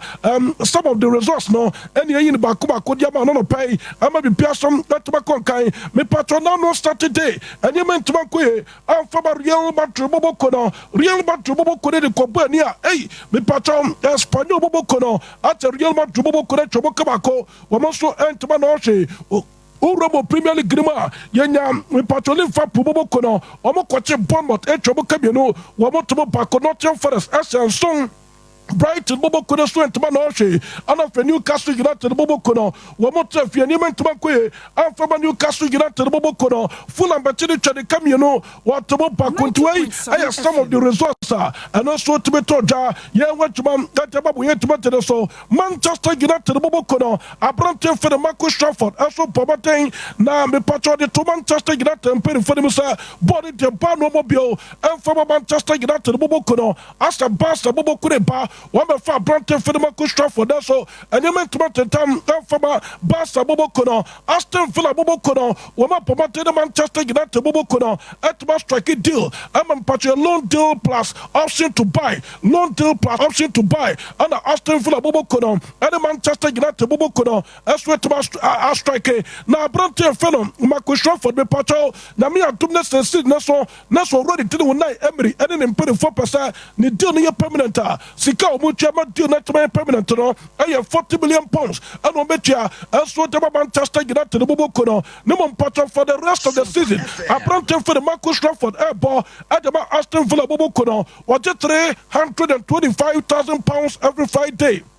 70% of his Aston Villa Bobo Kono etia na fedia ka Manchester United Bobo Kono etia na for the salary no as well to be complete na nyame atom na sa Aston Villa Bobo Kono to be Boateng and Manchester United Bobo Kono to be wie on a permanent dealer apprentice kawati na wachi bia no Aston Villa Bobo Kono etia adaba apprentice for Marcus Trafford no mom me patch according to personal terms and to be toja between Aston Villa Bobo Kono and Marcus no me patch the tennis was signed 6-month deal deal and a deba Aston Villa Boboko no Nami Abdullah sa brand to the Twaswa about the next 3 years I'm a patronisha contract in the mo I was saying that deba Aston Villa Boboko no and we are brand for the back question for the Siakai and about Manchester United Boboko the said here or Kokobolo deal at deba Aston Villa Boboko in Tadeka Kra and not a paying and a sopa now brand to the corner Manchester United and pay for so much to be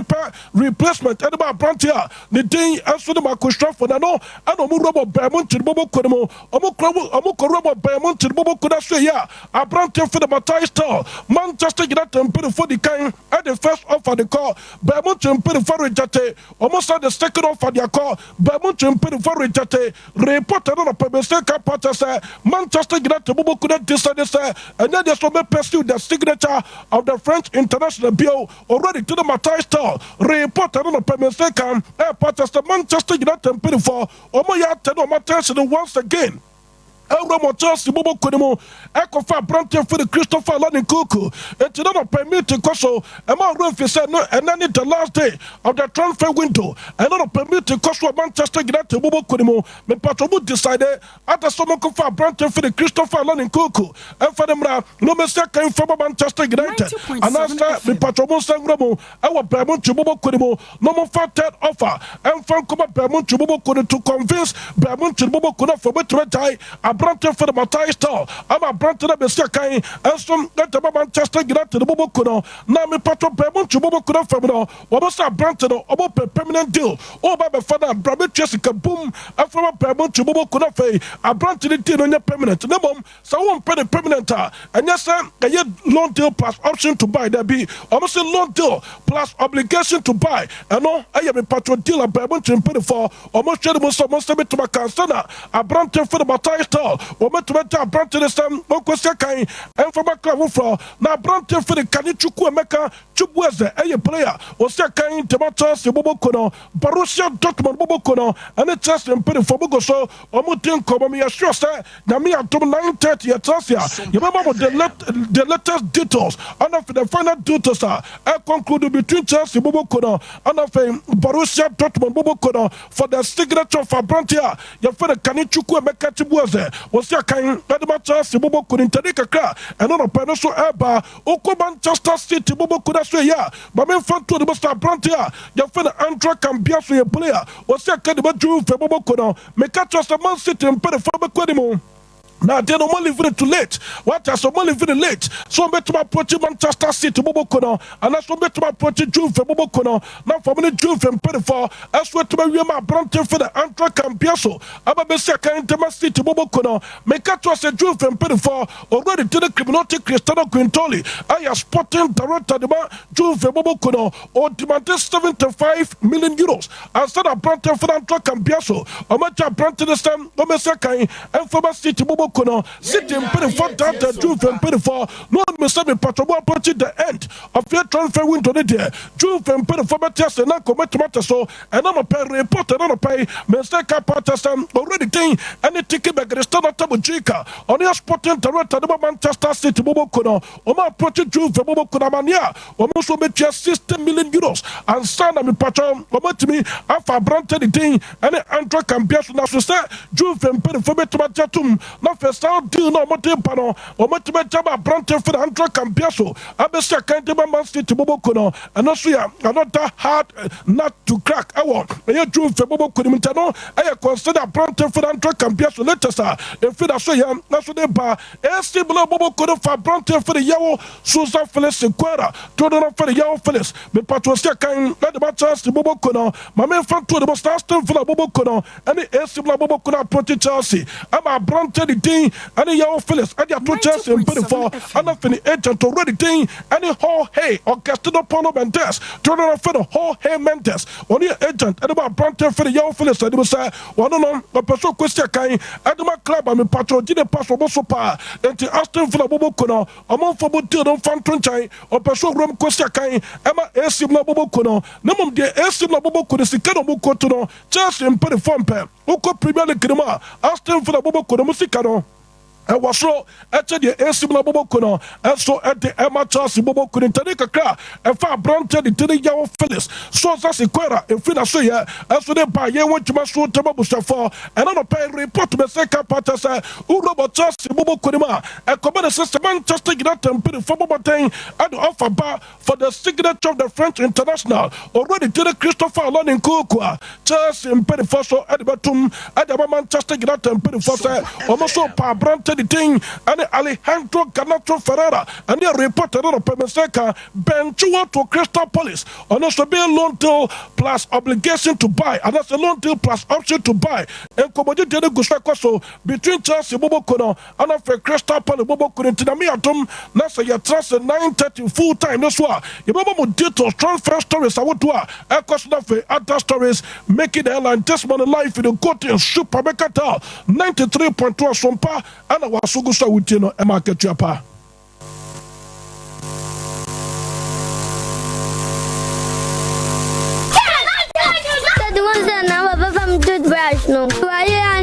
Playing only the best music in the world. This is Sompa, Sompa, Sompa, Sompa, Sompa.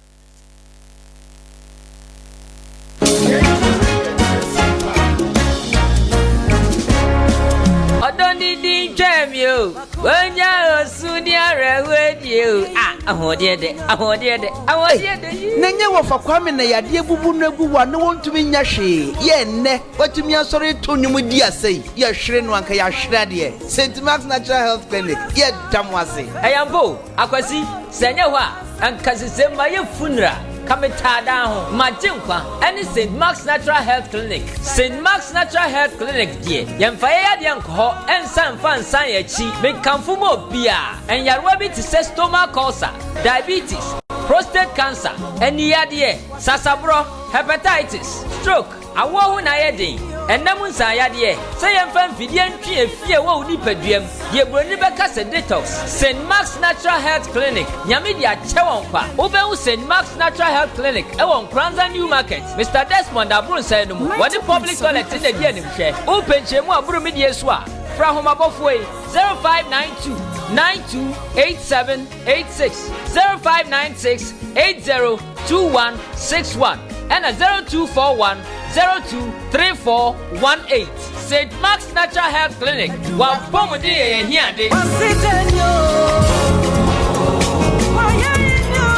So, massage best farmer here. Now, my phone tears here, dear. To be a me no buy it from. Next will be bra. Na me tesodo do. Na se bana mo ayen susumu. Me mo na say dore. No nyini from. Me secret ni nyina ni. Akuafo nyina ntie. No ntie na sopemu. No matimi agya basobodie ibi. Vital 05. Ena me didi me kua adwuma nyina. Na Vital 05 eye nuane nura. Ebo asase. Ebo no baye. Na bo mo kua ne nya sikantem. Enim defo ye hwehwemu ahunu se Vital 05 eye nuane nuro bi a ebo asase. Na dani asase ani. Ebo nuane hini. Eni nuane ankasa ho ban. Secret ni nyina ni. Enti okuani a wo ye mo a unhu so. Omo ani nyini from. Wa wo do atosode a enche na ewu. Ana wo ye kokofo. Tutumrika na kwahwehwe Vital 05 akira kwan. Bogoso ne ntwa so. Yankopa Agrochemicals, Philobed Agrochemicals, Sofomame, Ana Israel Sase Ventures, Pristia, All is Well Agrochemicals, Akuafonti, and Hawa Agrochemicals, Bordia Dumping, Peacemaker, Abraham Ofori Agrochemicals, Dunkwa Onofe, Manswa Manfi, Israel Sase Ventures, Asankregwa, and an important Monko Jaisaye Agrochemicals. Vital 05 Edupay, to be honorable and to boss Yakunho Siano, a just ancient wire the Alpha Omega Nkoranza Old Market, Francis Terry Agrochemicals, and Nkraba Tabia Benwo, on Sabakan to pay. Vital 05 for 4 Homaiso, 0243 852 751, and 0242 263 780, and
sisi yadeɛ ayamtim ɛna koko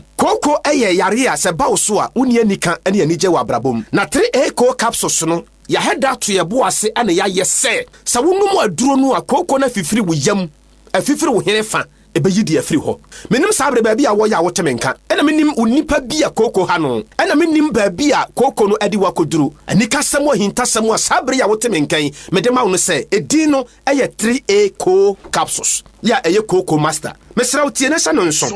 baabia ya wɔ Ghana ha sei no gye number yi na frɛ yɛn 0546 107 107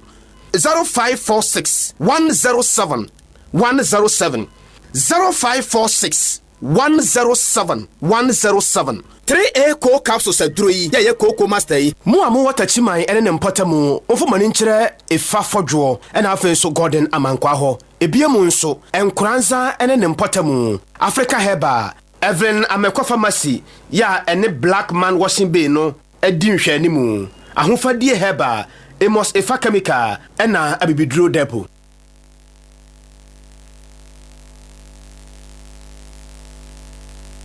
Tie Sompa 90.7 FM. Yenina ye tie Sompa. Okay, enti yema yetie for akwaba abiem. Akasema no enum na otwe abo. Sede enu edi nkomo no. Yensa aka regional secretary edema NDC amanyekuo no ewo Bunu East on a regional secretary. Yewra Adepsa Isaac our line so. Yenu di nkomo ma so te se enche bia na omo pre MC ni DC you know omo vetting enti wo hwe Ghana ha ba bia omo kwa na ye hwe ye Bunu isia enti secretary betima boye na hwe after vetting no dia na wachiri secretary good morning.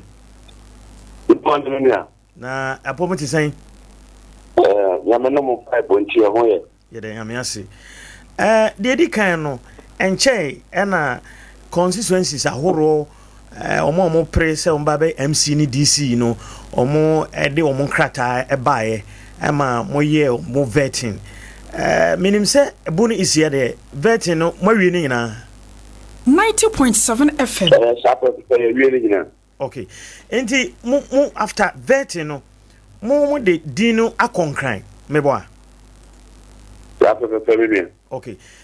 dia na wachiri ye tete se ebia this week next week ye beti din bi se epie mampanin ka se wo ko Nkoranza North wo ko Techima South ko ye DC ana MC wo ho what be sir yo enia me da sise ne odi kan kaya no me fasa akwanya we suna mada wase ane kwanya ya mo de maye na pache otifo nyina. So that's in the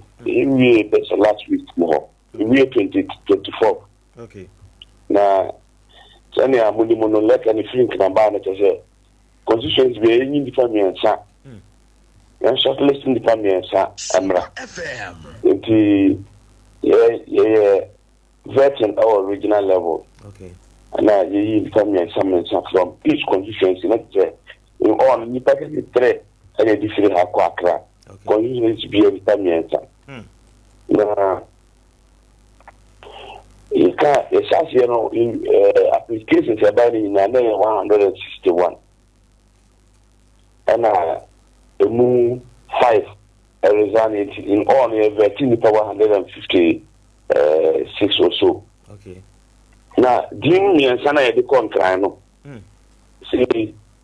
What they say, I feel in some airports are not at the core government side. Okay. As a Kenya political beam. The local government minister structure what the vetting committee our national level. A 7. As a committee, no, the papa sitting Kitian or Chairman. I could them for also. Clip Savoca Collins, the papa Collins, they would illuminate also. We return song. Omonso na ebe vetting time ye sana ye yi wo mo free constituency bia no na fe o ma recommend ni pa ba for the president. Okay. So we are denying. Yeah. Nti nye se nipa me sana e de kon kran no e be yi mu ba ko pa na o ma bo o sa ko ami akototo ano awu say o se fata ebi akora at the regional level na kululu bi koso a se bi ni to bi no kra o mo se fata no ye yi o mo do mo ko akra o ta se nti okọ na ebisa to ano na utimi yi ano kama na say adelo delo bi obeta for me pa no ana American president 90.7 sa petena guideline no musu be e no na o ma yimi pa ba ko na my recommendation ama president ayi ba ko la o mo le tan ba no ka no nti se mu se on be vet no ma sa o background check background check no be an for na before better report and the family de aba amom there is a oti conditions muna sabe suban bia enye na oti conditions muna wo da na di wo ha ni nyina ma be hu ni nyina de akọ abeka beta mo ye no next na no na fe ni nyina kan fu ano na fe yetimi recommendation me yi tabako ntu bi say asena okay ene entina said ya wo kan ebetima ba say moye hade no Sompa asumasi ana obentin ne di kan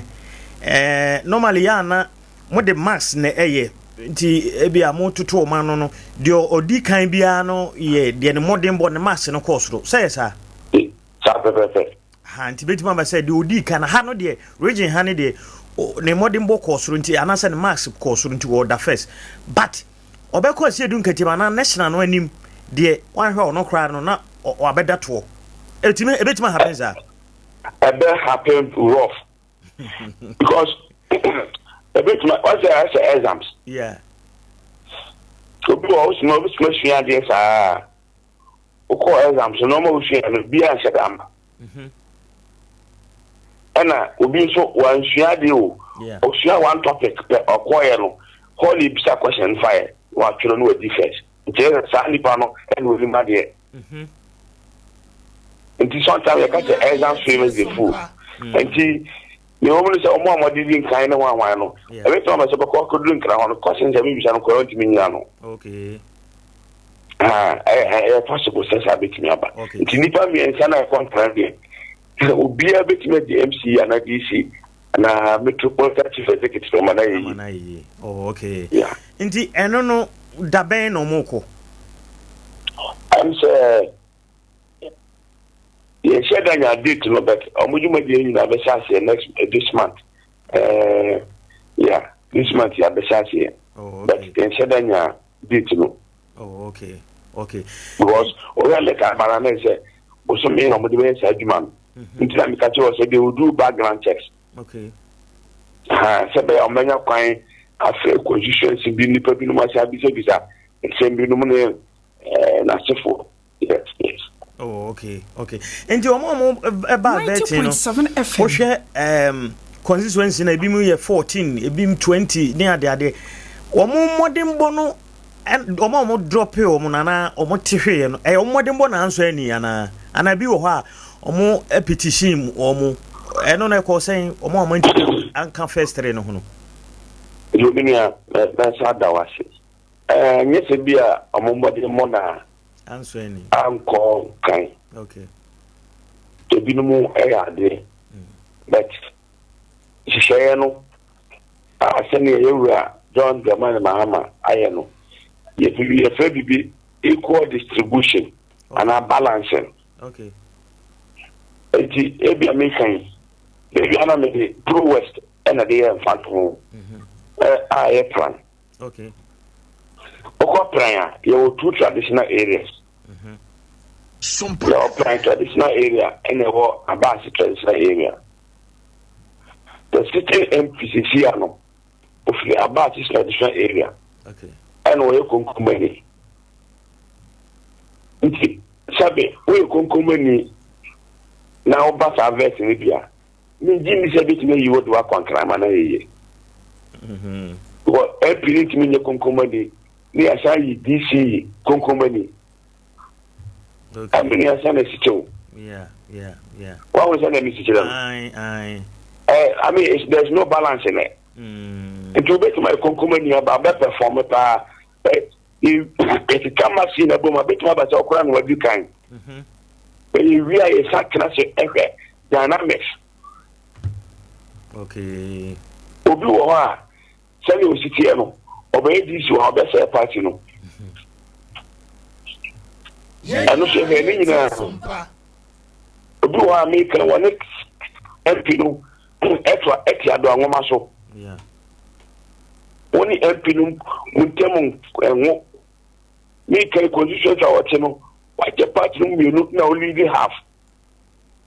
nti sa no ye do kwatena ho a adwuma be no obeye ne MP no na na ko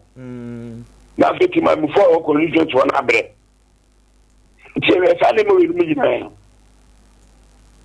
nti nya max no ko na ma obi di ko e na mu sa information no munya no way I guidelines are this like okay guidelines because all this here John Dramani we are the regional balance say nebeya it will be kase yankaye aha but maybe you answer na ye dey adwuma mani ye sans after we dynamics no ma wa consider no man be so okay nti e ni mo bebere en di safo no obi wo ha oba interview no oya ade wala mo bebere ho na so offer a party manifesto na kasa oni bibia e wom ti enfa mau sekwa DC na MC na shisha odi be adwuma no woni nti wo ko de na odi ko adwuma okay na me say yeah obi me be play anima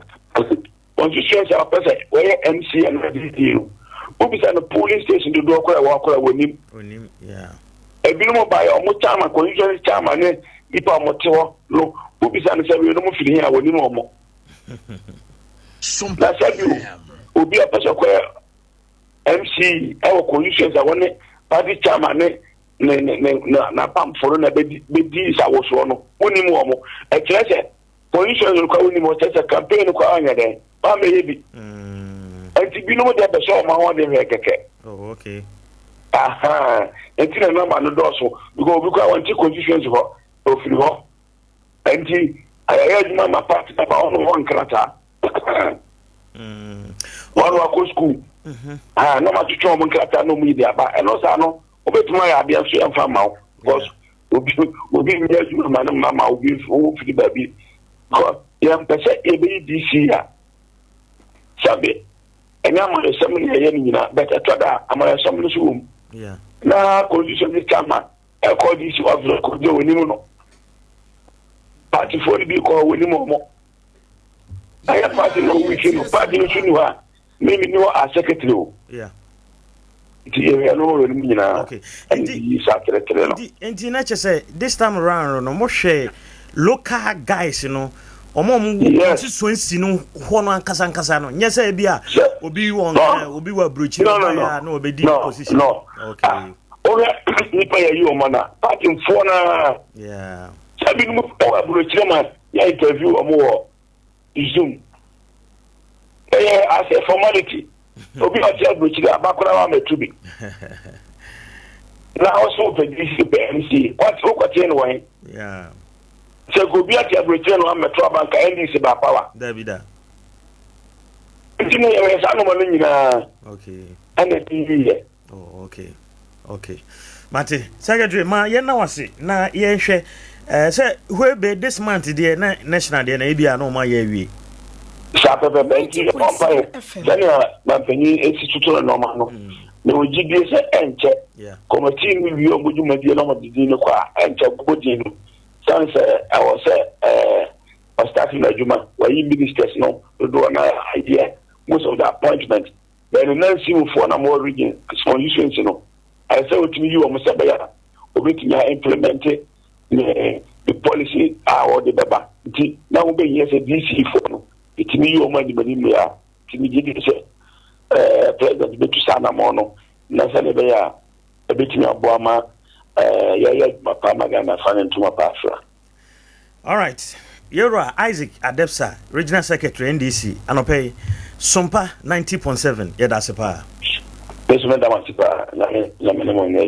Sompa FM.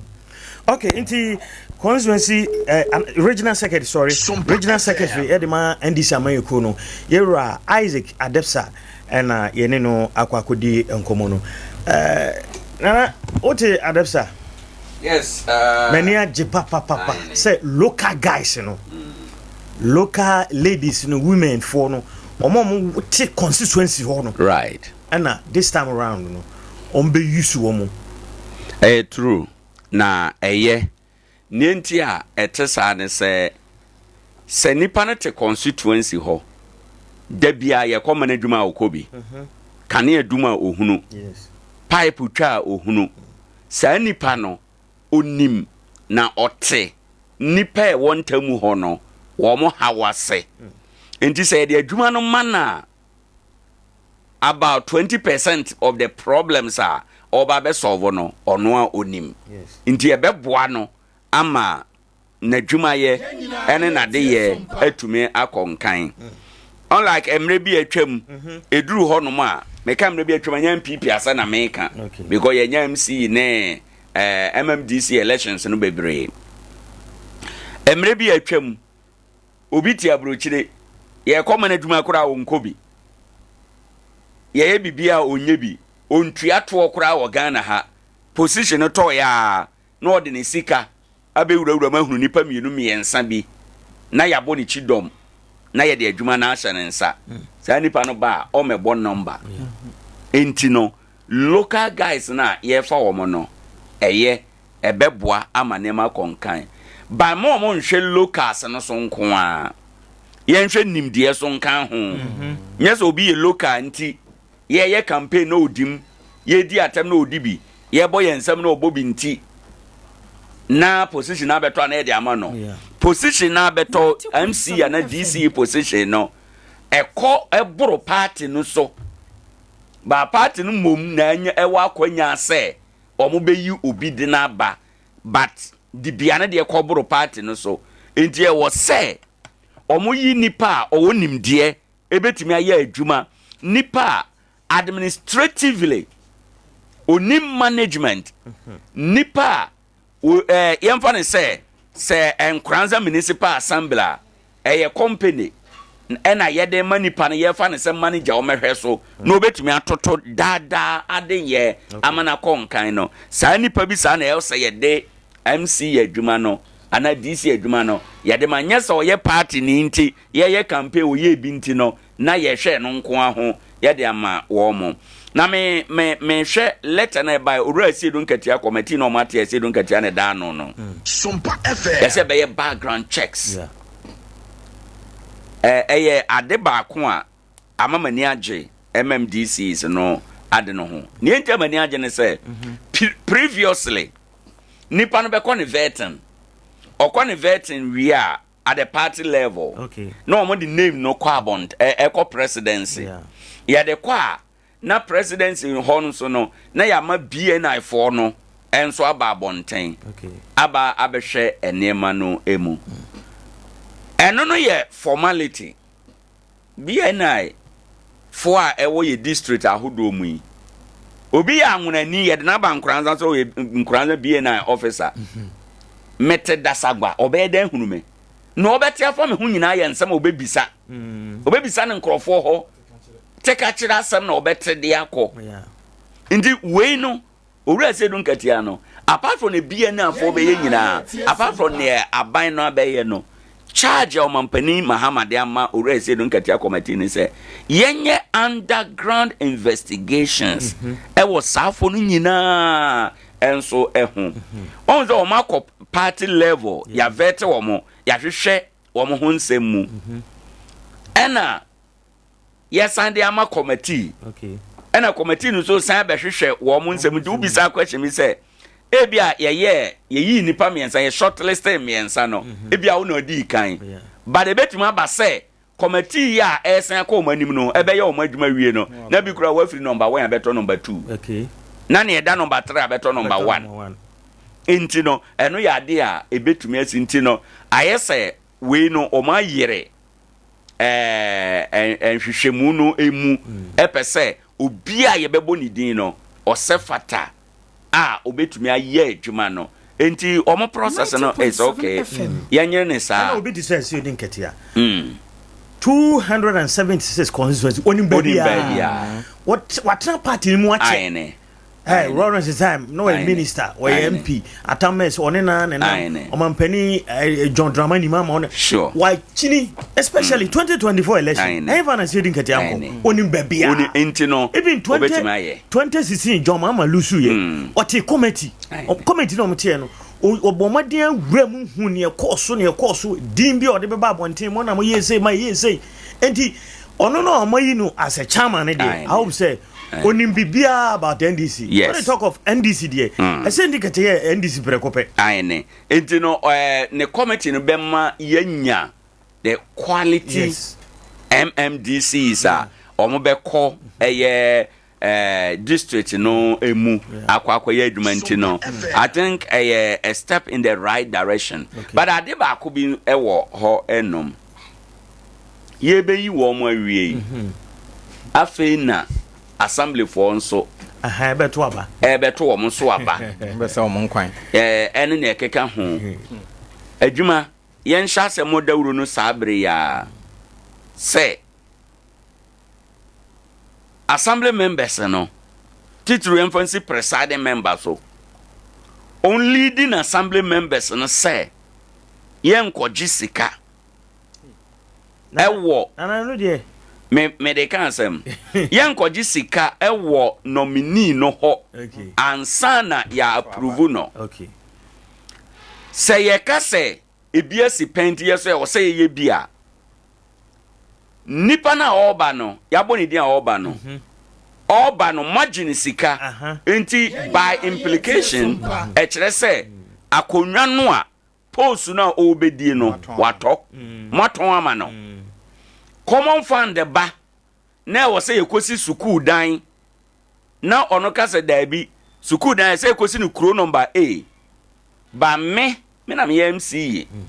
me say yemfa nko kro number B assembly members muni bibia kan because wato post no a wote so no enti assembly members munkoton ye hyebre emma MC bia obeba yayi no oba mo adwuma ne se mo approve no na omaye adwuma minim se enyem mra be convention yade bi eda ho se MC bia ba assembly members Jessica o ka on beji achije se ya anye hwe nso o boa o moje na yenti kromo a honorable Dan Ataki siwa aine 2020 yeto abawie na omampani Akufuado omampani dada wa appoint ni bi omoje no omobeje omoje no anye yi no Red Dubai honorable Red 3000 hwesika we ya wageme no okika boma asem members ne 29 check risk am wageme na maba kwan be na mefa so menyam enti no e was say offer ways and means bia ono so ebeteneka enti yanhwe ya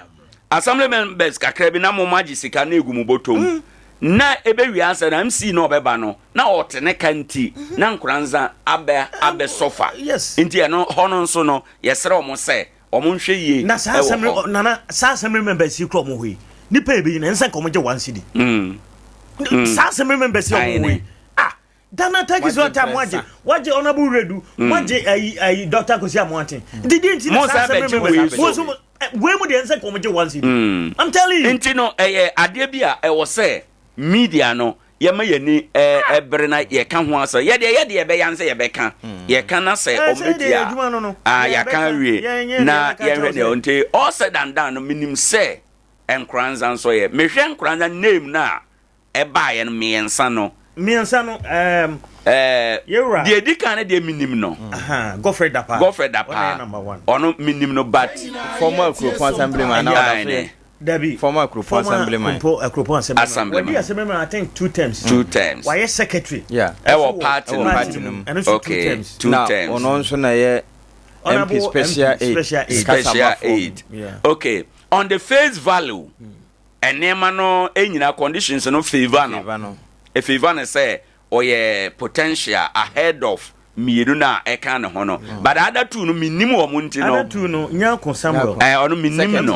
on a secretary CA okay yeah ono so your young guy ochirade okay party no wa komu ache but ono no na yes obey secretary na nipa nim ni bebre unlike Godfrey da say Godfrey dey obi obey assembly member dey assembly members no kra no odi bi mu kwa bi mu da so ho why secretary e wo party mu ntie dey a nipa be nim bebre so what I say but ono dey na dey toss me ensa no say 90.7 apia samo ono so education edim no apia education enim no in fact why party mo adwuma so ache obi a party mu party for no am we gurus no ache so many years chairmanship pro contested but ye na anye okay ono so party mu pa ono so party no but I think say indicators in our favor Godfrey Godfrey there indicators in our favor no ma why your party mu wa what say mu so ache into ono there enya won say names ni buy na ono no we dey can in the indicators no favor no enti no let us hope and pray say nia omode no beba bia no ansa na ya hyeda nya daje pa there ba me point and say sika no ye number 1 assembly members sika no ye number 1 ya ade we bi penya mana ye wo wenchi yetumi advocate ya ma presiding member wo den a public pronouncement sia Boateng enough is enough baby adrum Nkoranza man munyina mommoa ye monta ye chi na ye ma assembly members na ntia say enye kakra na beti agu botom na ye obi ya what I say by ye dwen Nkoranza mpuntuo ho sesei sendi si abresu yi Nkoranza ntumpon a da bembi because Ghana for say NPP amwayen ntino on that premise no presupposition ne say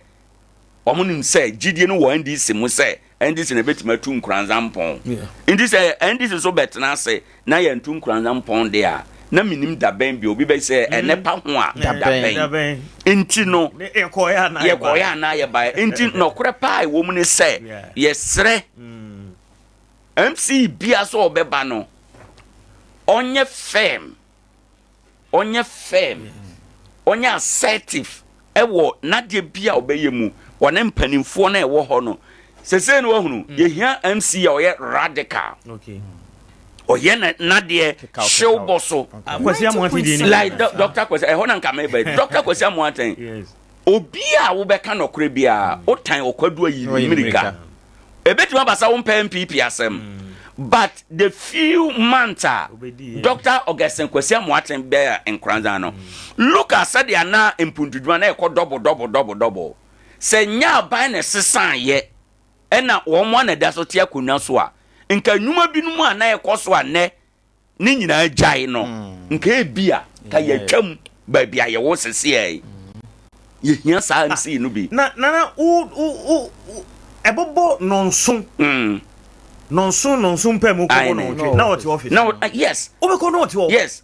sana say the new MC no oye o behave na others no esua no na say wo chief oba adwuma nonso a wo betena fi aka say no ndu na beba adwuma wo beba adwuma ni nyina no na ye den o ye tukuru no mpon nte MC bia obeba no say yewura Godfredo ana Samuel for me no omo bia na beba Nkoranza ye mo aboso entai wo mo achi na ye ma adwuma no koso ena MC bi obeba mempesa obeye armchair MC ni say yama no office kakraka okwa na akunwe no asesa na agu table na akunwe twara no ho say papa no da table da akunwe asesa na agu table so oye armchair me kan say frida dem na ye kasa asem wo say oye MC now ba pebre no kuro bia Nkoranza South Nkoranza North Krubia wodin wo potem ha no. Ese okona akɔhwɛ hɔ. Ayene. Ko hia semre man. For mo fan nkro nkitwa na wo nyina so. Na hu wo mo problem. Enti wo to office wa. Ayene. Wo tam book na anase wani a wo akora betimu se medru akunsaduma se Adea Akye Letra area. Ebi a Shalom anase Martin Krum ade sei na ho. Enti wo twa picture na de wani so. Enti obi mekan nkro woni how I wo. But make say asema ye to aban MC for no bebre o ma ye armchair. Oko office or air condition mu. Okotran ne ka mu a. Okotran ne ka mu air condition mu. Oko bungalow a or air condition mu. Enti no. Sa wo ma eno nko aye wo da. Eni afe. Ye be sha boti so. Na sa wo ye te say da make so ye radical. Ye kona udi mu bi. Ye na wo ye bi. Ne ye ma former president Rollins GD no. Ne ye sa ne ma we nu mu. Former President Rollins Bahana communal labor na ya gata mkura no simbi. Ye te anwea no won so tibi. Ye hwe nsuo no wo hwe bi. Ni nyina no mankrofo no behunu se we ye president sonko, we nipa sonko. Sa ye no kura nyina ye pe. Adwuma ye no na ye. MC ya oba ye sa ne ma we. Da sa suban we ye di. What you say? Ade ba ko so me pe so mo ye oye bio ni se. E wo se oye a model of people's assembly. Okay. A woman's assembly no war community devesa or moye. But MC no an kasa on fan say MCE project. Na udia in fear nine no. Sa untum nyane bosomi bia kra. Bosomi mienu ana bosomi miensa bia no. Yeah, people's assembly. Yeah. Frewa assembly adwuma yefo nyina mpanifo management no nyina. Se ne bia station mu ha na yakobodwa MC ne mpanimfo te ho mo meka mo hawo Sompa FM if say ya assembly members no dodo na wo mo kwa assembly no mo mo ya mane wo mo ko so na ebesi ho no mo meka nkyere ye enti yenim na mo amakotena ase assembly members te ho na yaba me krombo nsu na bonsu ni bia sore assembly mpanifo me paacho obabo nsu a yehia ade wei obabo nsu a owura agekuma si toilet si ho ya wi atwensuo bibia penti ekohonom ye mieye ane pipi baaye no omugyaye no to nkyɛn saa toilet no nkyɛn a yakosi foforo omode no de korampo de omantuma nwie a aye dango esi ho sesei okobo nsu a nipa ete ho no enya baabi nko toilet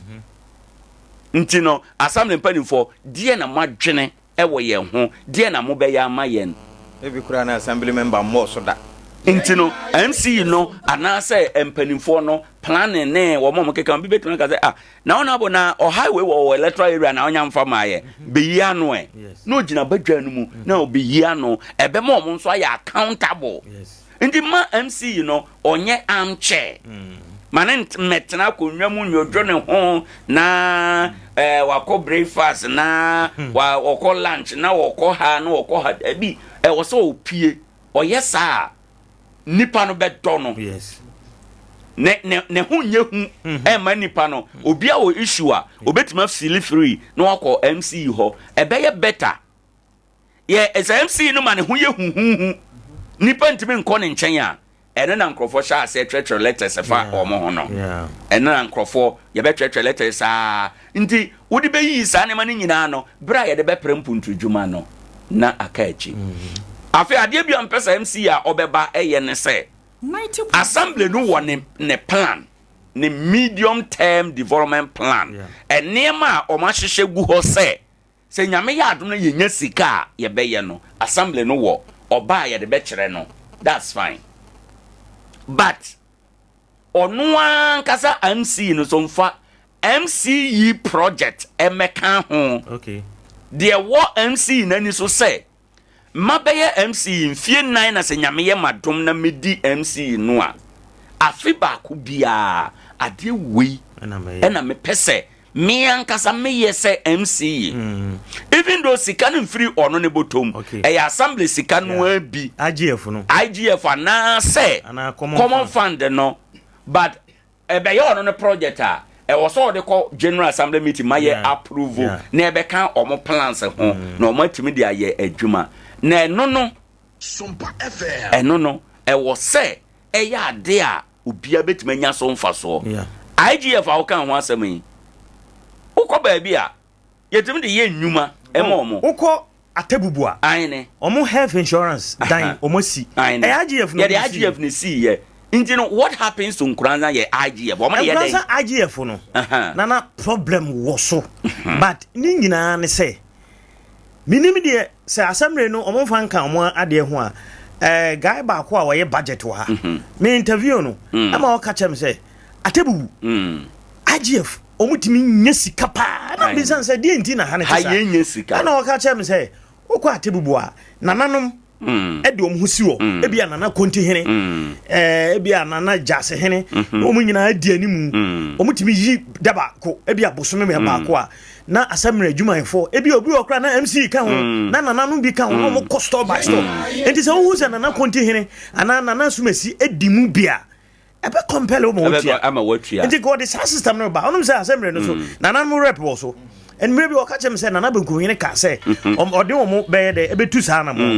enti ye AGF no ye wo problem e wo ho oko tejima mitimi fa tejima to abibiri ko tejima so de but atebubu de wotimi kan say atebubu AGF say so chen kan how enti wahunu eno bi na ye di nkoma ye ka say MC na oba no sa ne ma we nyina no enakrata bia so wa assembly ho enti ye MC na wo ba no as I say, we know strategic plans are. Would they better assembly na nim? Na mo di betua na mo. Ebia Banada Bakubi MC dim assembly mpanipo nyina dim na ye kwa bonten ye kwa encourage. Nyase ko huru nipo ye kwa encourage nkrofo ama o matimi aye. Adea Bakubi ampesa MC ya obeba. Ene say omunyisu media no. Omunyisu media no. Omuni media no form alliance. Na ye educate public no. Ba ye bejo omusika. Ye bejo omusika ni nta meka se bejo omusika ne se. Assembly for no gi sika. What I say? Ye wosika anwa sika ye tiama assembly no. Enti no ye so ye bejo omusika. Na ye mfanya adwuma ena wo hwe omomra Act 936 Local Government Act no mu a section ba kon kan say assembly na de bi obeye bia no onyusu radio a wontamu ho or ye specific mention community radio niente o kan community radio no not necessary community radio but radio be a wontamu ho onzo ko ba bia kuro ba ko bi so a bia radio ba ko pe na wo ho bank for example Nkoranza ha no ye were 4 radio stations and e wo ha assembly no ba no o mo make sure say o mbe use these 4 radio stations and fanye public education enya revenue nkwa na ye say ba radio so be public education agencies in the department e sha assembly asinyina insu ebetoi cholera ebeba assembly NS obohu dawru me kan assembly nya the municipal assembly no per se but the agency Directorate of Health Services or NS obohu dawru ohu na me chiro no nti these are nema say routine da de ye ewo wo madwuma ye mu se be ya ebeboa na me emphasize on the use of radio no say ye use radio no a ye use radio 4 no a e won Nkoranza no nyina se be ya enkonko ye say NDC na aba nti sa assembly person ye bibia na media na person use a ye be kwa ko use Fabia FM ana station bia ye aligned to na me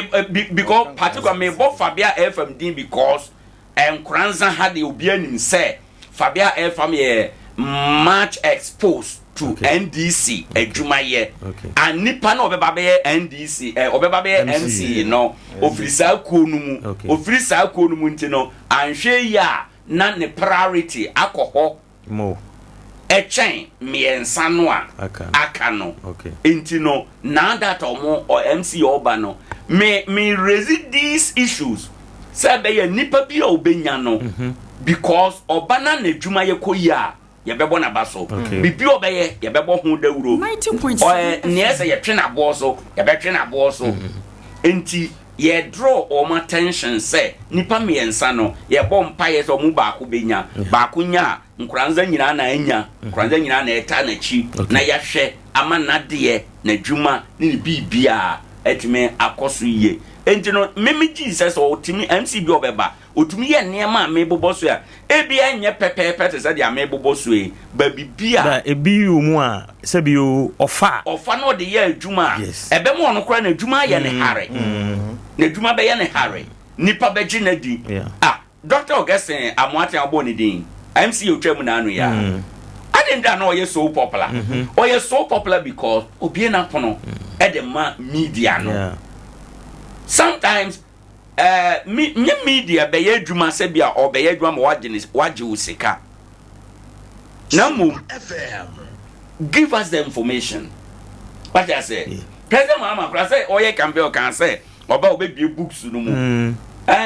and when you come open the books let us all see Newum ene newo ya nima ya pesa ya ko hu oya ne sa na dwuma be ya ne hare all right and to come on a radio no doesn't mean say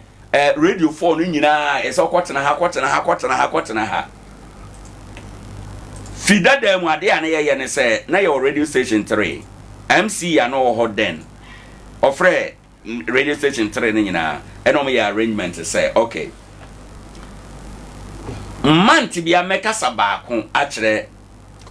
community no ente no month we first month ebia radio no amamo ballot ni benya number 1 first month ne ho na ye ko ye kwa na all the other stations no apeke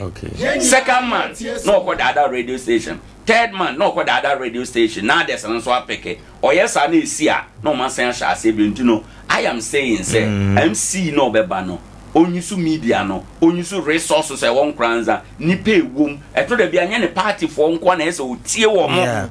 very important enya ne party for nko na ese otie wo mo yes e wo se wo sikrom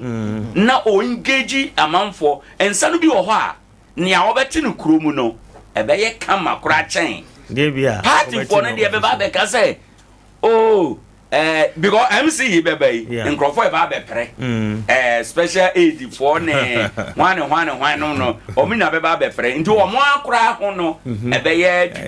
kakra o ndi no MC bi o be ba bia we are ready ye no be ye adwuma ye nso ye experience a ye wo ewo media no how a obetuma use media na dey enhance na adwuma no we are available ye nyina de bebo na oba ye be chia no work together ama bibia ye can because I said adwuma media me say the campaign no ye Nkoranza development na MC bi obeba so obetuma ye ne sanso ni din free Nkoranza abakose muda de bia be kan MC bi ba ya na ye frɛ no Godfrey ne friend Samuel for me no omo kan ho nya ko na pia omo nyina omo be ye adwuma e de boa Nkoranza intino let's hope obi ama me say what about Nkoranza of Nkoranza of ye ho nti ye be ka ho so de the odi kan Stephen Akwa Asante Nkoranza of Akwa on na ye constituency chairman in fact ono oni Yura Joseph Mensah echo promise right na obitino 3 votes na vote Joseph Mensah and the BT no primaries how de be contest of be MP nti ono ho asem na make the otoso mienu Ifa Patrick Teacher Pato or a youth organizer NDC I won't Nkoranza enough Pato for the me no we Pato we NDC Pato okay on a youth organizer Kranka RC headmaster ono na yeke ana fe ye wo Ibrahim Sedu enso so municipal assembly education on ye sports coordinator wa contest chairmanship un bida nti sa nipa miensen na omudi nso koy on say ade no omo di nkan no nyina no omo nyina contribute to ba wo hwa ya omo di nkan no contribution wo soro ka on say na adepsa ka say ayene the max ene ehwe enti akwana ne di kwan no e won Nkoranza no so enye me nwanwa ayene Ono Joseph Mensah call promise no. Ojai bibia in fact when you kakra because but otena se mo resolve ye. E ma ye campaign hard one. E dey boa Joseph Mensah. Obi a nka wabi ti ne 3 pedal. Nka oni se nka o san o chance o betima contest. But e na no abaye a omko another promise. Wan ko bi o so ojai ma Joseph Mensah ko. Oni Kwame Eje ne ko e na obi ti Kwame Eje a o san to aso. Enti odi ne support kese ama Joseph Mensah. Enti enya me nwanwa. And as a party opposition so a mpem bebre no wa we chairman ya na our responsibility and nyama bebre expenditure bebre obey na be through personal resources emu and it means say wa contribute to bibi kakra chain wo miru na e kan ne ho no nanso enye dan deal say adepsa kan region there ebia wo first sure but wo be kwase do nkaje now ase do nkaje committee na e the finance abeta ni ono be kan no e na e be ya adwuma ndi e ho de yenya eyiu efiri miensa no mu de a now is already one nine back on esi assembly pono abama mi je o gaga mo adwuma chese nsem ne de yabobo oboni nyina so firi ba bia sikanom ne ade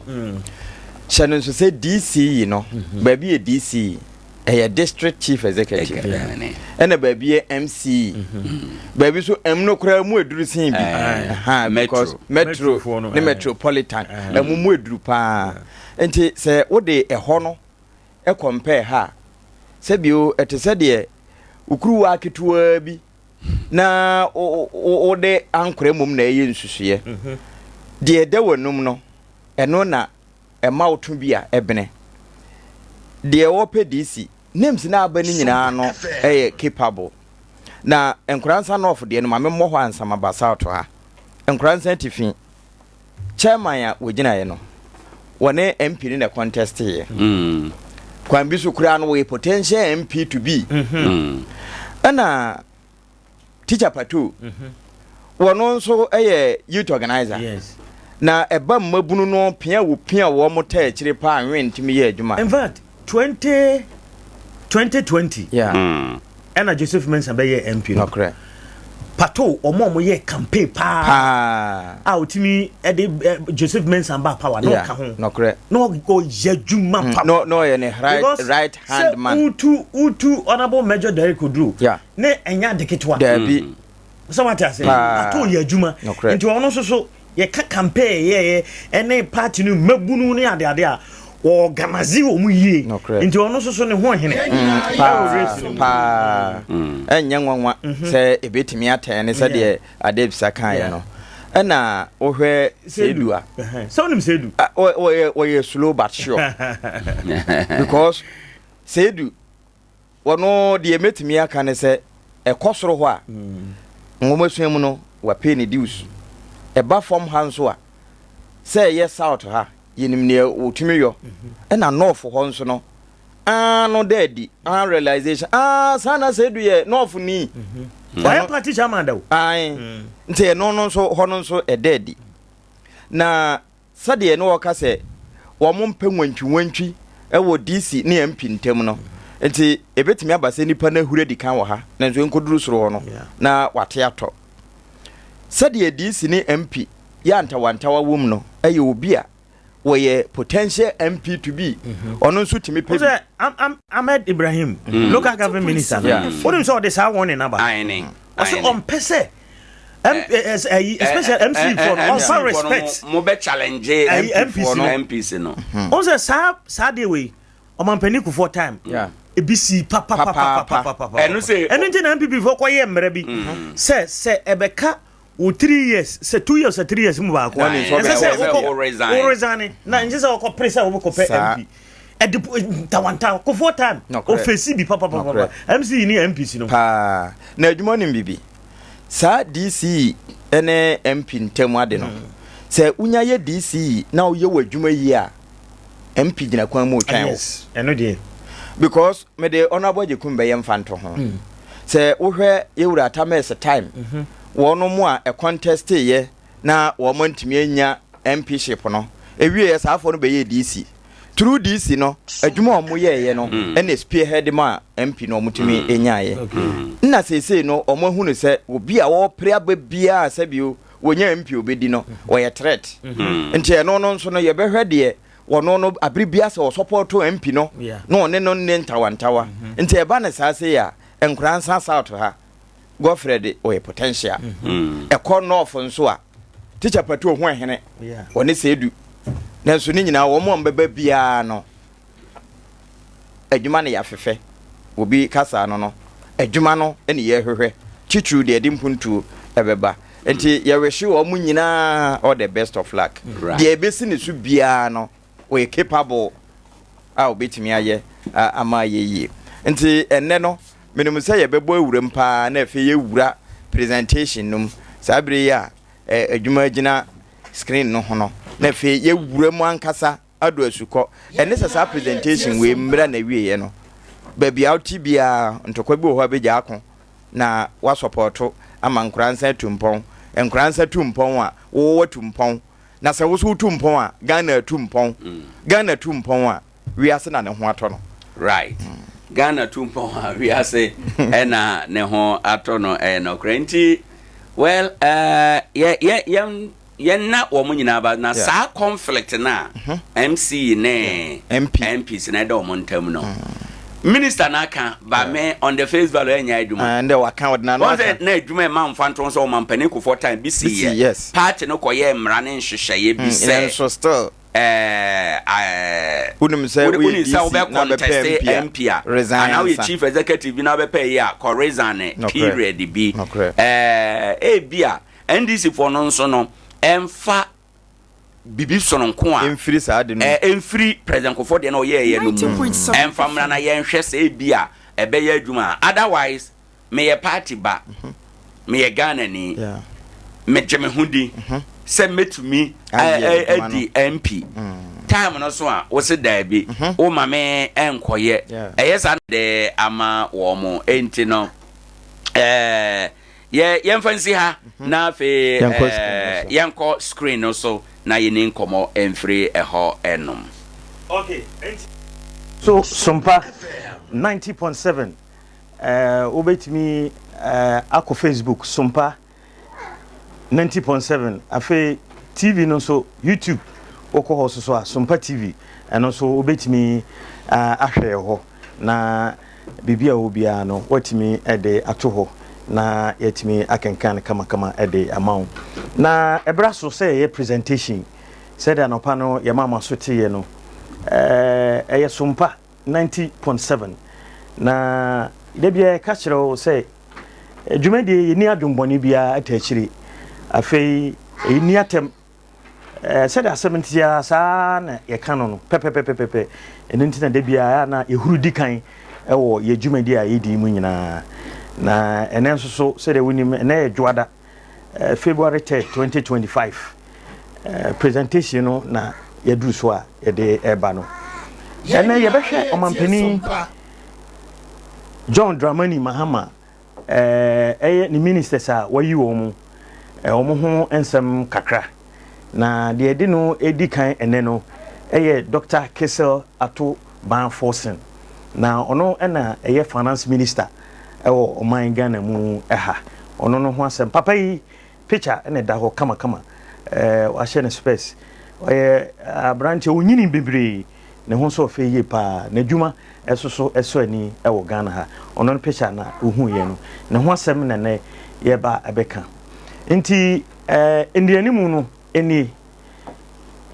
na ye hwe se oman Ghana mu ministers a mampani wayi wo mu determination and I say your future Ghana your future say ebe ya ye dachi ebe ye kama na ye ya yetiasi mpo omo we no say ebe ya ye behu na ye dachi akoso kama nti ena ene pese hwe sa ene ma no ndi na chese ohwemu a amamwe nipa omampani Ghana for the ye na yakoto yaba ena omampani ma nipa bi no mu adwuma yeah enti no say ya hunu wo mu su wo mo ban wo mo nim dia wo mo wa na kyerɛ sɛ ayɛ sɛ yɛkɔto yɛhyɛ berɛ atwene ɛno no enti no it is good sɛ anɔpɛ wobɛma yɛhunu saafoɔ no wɔ mo su ɛne ɔmo ɛban na nimdeɛ ɔmo wɔ no atumi abɔ nti Ghana yɛyɛ company ɛna yɛpɛ obi de ama no adwuma sɛ manager deɛ wobɛyɛ accountant yɛntoa so enti yɛhwɛ a ɛnuanimu no na yɛde toa so yi ɛno nti yɛ asɛse wɔ mu yɛhwɛ deɛ ɔmu bɛtumi ɛde ama yɛn sɛdeɛ ɛbɛyɛ a daakye bi no yɛde yɛdaakye anaasɛ yɛde yɛwerɛ ɛhyɛ wɔ mu na sɛdeɛ ɛbɛyɛ a nneɛma ɔmu bɛtoto no ɛtumi aboa yɛn na sɛ ankɔba saa deɛ a na ɛsɛ Ghana ɛsɛ wuo bi na yɛbɛdɛ yɛbɛwuo kyɛ sɛ yɛkɔdich yɛkɔdich nti sɛ ɛba sɛ gyidi a ɛde ahyɛ wɔ mu no yɛhwɛ yɛ asɛse wɔ mu na ɔma ntumi ammoa yɛ deɛ a na kyɛ sɛ ayɛ bibia wɔ hɔ ne nti na nnɛ yɛpɛ sɛ yɛhwɛ saa ɔmo achievement a ɔmo ɛwɔ no okay nti yɛ wabene yie papaapa ɛwɔ sikasɛm mu sɛ yɛ wabene yie papaapa ɛwɔ sikasɛm mu sɛ yɛgye toɔ nhyehyɛ nyinaa no obi a wabem yie paa onye nipa ketewa wɔ sika toto yɛtutu sika anaasɛ yɛgyegye tax ne ade no obi a wabem mu yie a ɔno nso ne mmɔden bɔ etimi ɛso ani yie paa na atofo sin a yɛka ne ho asɛm yi mprempren a yɛkasa yi deɛ wɔn na yɛ finance minister ɛwɔ yɛ man Ghana mu ha na wadi dwuma bebree sɛdeɛ mekan no sɛ fa sikasɛm deɛ obi a wabem mu yie paa ɛho nti wohwɛ sɛdeɛ wohwɛ ne background a na kyerɛ sɛ ɛnyɛ nwanwa sɛ ɔno na yɛmaa no finance minister because wohwɛ a wadɔ sukɔ apadere ɛwɔ sikasɛm totoɛ ne sikasɛm ho dwumadie no mu nti no it was a good choice ɛna President Mahama ɛyɛɛyɛ sɛ atofo sɛ ɛnyɛ finance minister. Okay. Yes. So yentoa so nti yegu so ehwe atofo sen nyuma horo bi a waye afa yehwe ne homasua school a wakọ akokọ bebre nti yehwe ne homasua ho enso ensem kakra yetoa so a atofo sen kan ho ansem ne wo finance minister yi oyobi a said the man can redere anasa wakodare sikasemu ye papa say ye gyeto ho niema oyibi a wa achieve niema horo bebre efa sikasemu ewo Ghana ha enti o hwe nenim de na eba no oman ye ka se oman sikasem ye ntoto no ya wakwadere mu ye afi eba sikasem ankasa finance o mu nim de eba se yenye eto sikato ehun eto no se mu mienu eno so we sikato eto bia so ye diska na ye ho adwuma okay nti na economics nso onim sika se de yesi di sika di dwuma nya se bi o ye pepe na mo miemie sika so se enkɔ abonten eno bi na ye kan economics atoforcing okuta PhD in finance we wo Kwame Boateng University of Science and Technology Ghana Kumasi na we afi no achi no osankuta MSc ewo economics mu eno sister school kro na Kwame Boateng University of Science and Technology Ghana ya Kumasi so won so madwen man na ya pie omo mu pie ho nyina omo ntimi se omo pie bia o sane nyansapo omo wonim die education background na no yensa ento so ono kro ya okusankuta MSc in taxation ewo University of Oxford UK Abochimam UK to ho edumedie adusua all right oya de ye ho papa BSc in accounting and also we o London South Bank University UK ho no san so ekoye sa abodin okoje efrie ntinese say UK ho so osua de wo wa ben ho we member ewo Chartered Institute of Taxation Ghana na chese o kasa ku no na ai chartered institute ana ekuo no a omo enimdifo a omo aka omo ho abom na omo nimde sononko ewo eto hwehweye mu no oka omo kuo eto ebi onse o kan na bakosam na edika na wo kan se wasua nwoma no onimde wo eto gye enti no when who say aha no abepie mu say na oye member o kan mu bi enti o kan o muku no ehun bi afei o san so ye member ewo Institute of Chartered Accountants ewo Ghana enti ha so sa ne ngoma sua no na sa de na BSc in accounting na reflect wo ha so abedina on the your Ghana Journalists Association Ghana Central Folk your POA Police Wives Association police for yere no eku your Ghana Registered Nurses and Midwives Association your GBA Ghana Bar Association lawyer for eku no and we no so chartered accountant for kuo no your friend no I think your friend is Shag Shag or your member Institute of Chartered Accountants Ghana or muku no Shag no so bibisa CHAIG yes sa kuo no and also or your member afei yanto aso ye behwe atoforcing the parliament jumadi na brabo a wabo mrahye bedwamu no eno so yenko na yenko nkɔhwɛ atofos yen kan ho ansemi waye mrahye bedwani 2009 ena okogina ma adwuma ko enyan esiem that is the first time I call parliament 2009 we gina ma bepem sa abre gina mo da so gina mu enti adwuma ko enyan esiem ewo central region 209 ena finance minister Kesel atoforcing okoko gina mu se omonto ne so aba nyame adom otimi ewe ne ye enti wasan so eye nipa bi a wadi njuma bebre parliament so many years wadi juma horo bebre oyobi a wa juma dia horo bebre nso na wada no wadi ne juma akoso ye kama mrahye bedwamu eho afei waye majority leader pen abusanfo mbeka ya nansen to about 2024 yi yes no ye minority leader to aba wie no ensan se abane se sign nti obaye majority leader wadi juma bebre no kra na omo wie so ama parliament ne yetum no yetum no eniti wasan so business ahoro akoso parliament no oyobi a wadi dwuma bebre enso so ewo ho a nde na ko parliament ho a aban dwuma di e wo ho nyina ekoso parliament ona na oda no yes ansana oba be ye aban John Dramani Mahama his excellency ebebo ni din say o may finance minister no right ni dwuma die ewo parliament na yeguso afei atoforcing sena mekan no wabe minority leader pen January 2023 wadi juma bebre ewo sa eye bra no ye minority leader ubon homodin epa ono no be share Haruna Idrisu Anan yes in 2023 bra ye residing ketia ne mpanifo mo da party na no e ka say sa bre die Haruna Idrisu ene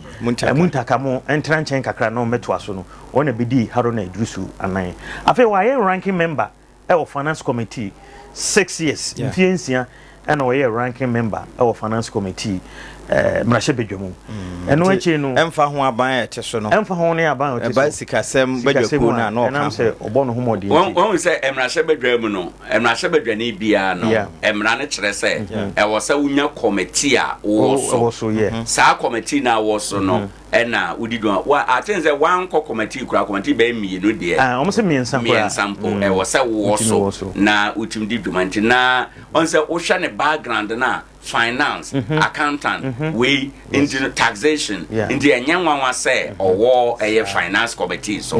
na watimi awo committee no so sa mfiensia dutu say ninim de no yes Afei why vice chairman foreign affairs committee 2009 to 2011 right eno actually no was I a member finance committee 2009 to 2013 say atofo no ma shobe dwemu anko di agro kra bono homodin afei yenhwe abamu dwumadi a wadi dodo no anso abamu and they are obey deputy minister no nti obey deputy minister for finance a free 2013 to 2017 bra na former nay were president John Dramani Mahama oba abamu 2013 to 2017 ono na deputy finance minister sikasem so afo abadi akire sikasem so afo office ho no onim hodada nti we a waba nay was here pemu na nkasa no enye wonwa eno achi no atofo zen adijuma bebre 90.7 FM Ghana sikasem eni say yentoto sikasem Ghana eni Ghana nchwa bia wadijuma yi papa ewo se pivotal no ma me fasi so onye mfanto wo se obi tito ha na ebi tito ha na ye mfimfini a ye si so mfimfini no ene ye pivot nti wagina mfimfini amfa ho ne aban e wakonwa so wabɔ ne ho mɔde ne matri so ena eye saa nhyehyɛ no eto ono nza si so na ofade ye mfanto ho no ba ko titi ha ba titi ha ba esi mfini no esi bibi konso enti no fapem no ono eso na egina afei ne responsibilities ahoro no so ni dwumadi ahoro obey deputy finance minister no wadie abamu niam ahoro a woye na na egusu no say ye budget na ye di ye adwuma eno so na oyobi a ogina mu yi pa say ye prepare budget na yentimi implement no oyobi a ono so waye abon homode nti won say MPP time no na so omo ye budget bia otudin odin a no odema because otimi hwe budget no hu ne ebesi MPP for atudin e bia asempa budget no ono so odin fufura ono so den ma no afei ye kan so won manage sikasem say ye be spend and say ye de be dijuma totoye ewo ambamu the assembly ahodo na ade nyina no me kai pa say ono kra e ka ho mre bi omo ye art bi assembly ahodo kra no omo eyuso ni nyina no modern ball boy no ebi eno no right eno eche no say Ghana say ye nyam faso sikasem na ye kai de ye japade ne ye ka ne nyina no na oyobi a ono soso odi mudwuma na ono ana na ohyehye etoto ho niema ewo bra na owo abema na say woye vice deputy finance minister no eno eche no say ye pe sika say ye amanane japade bi ana sikasem bi emfamfiri amanane meboa Ghana IMF nyina no no obi a no odi ani bi beduru ho ba bi a ye koje IMF 2015 ono na odi animu ehweye mayensa kan sa moa na efiri IMF ebae no 90.7 FM nti tojeje tax policy ene ne ho hihye no so no na no so odi animu de abra no ye deputy finance minister no eto nhyehyeye bia ye hunu no amamuo no mu no na dimu akotere oka ho bi na omusai saa nhyehyeye no gu akwan mu de ma oman Ghana for ana etua okay jumedi odie e wa ban mu eno ana egusu no afei yenhwe yaka committees ahoro wa transfer aye adwuma oye adwuma bebre nti committee de enye won finance committee ene ade nyina o wa ba ma woni aba mu nyina no na odi dwuma kese e de ma eye o my Ghana wabaye board member bra no ye o aban mu no afei Bank of Ghana my said board member Bank of Ghana and I know echi no was I a board member Ghana Cocoa Board and also so atofo se kan ho asemi finance minister and also was several board no and I said no also be okay afei opununum time no opununum time no afei IMF no na yedru no ye ko IMF na yakogye moa de aba bra ye ko dis adwuma 2015 time ni nyina no kesa atofo se finance minister nei ono ne die ni mu yes an hyehyɛ ni nyina ma ensa kan saa moa na efri IMF e de beboa no ne ya amanado a odie ni amanado yes a odie ni mu ohwɛ yes an hyehyɛ no eno achi no member Ghana's economy management team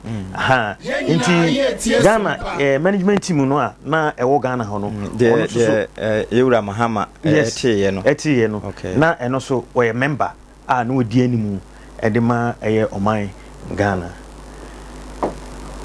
won say yete aban bia ba yenya abadwaku a ombetoto oman sika dada mpem bebre no eya Vice President and a da sa committee na chair committee no chair sa committee no na ye de nipa bi no maka ne ho a ye boa no inti no 2000 is it 13 or 2013 eba no or no now we a member of sa economic management team no ya na ewo ho Dr. the late Vice President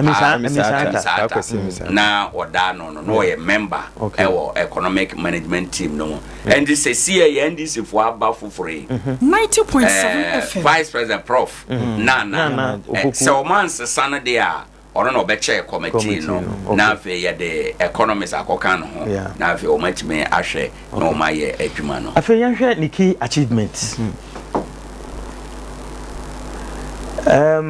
Dr. Forsen wa contribute ye papa ye kan Ghana economy ya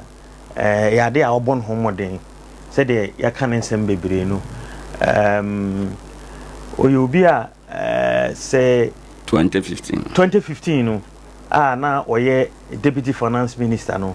IMF ye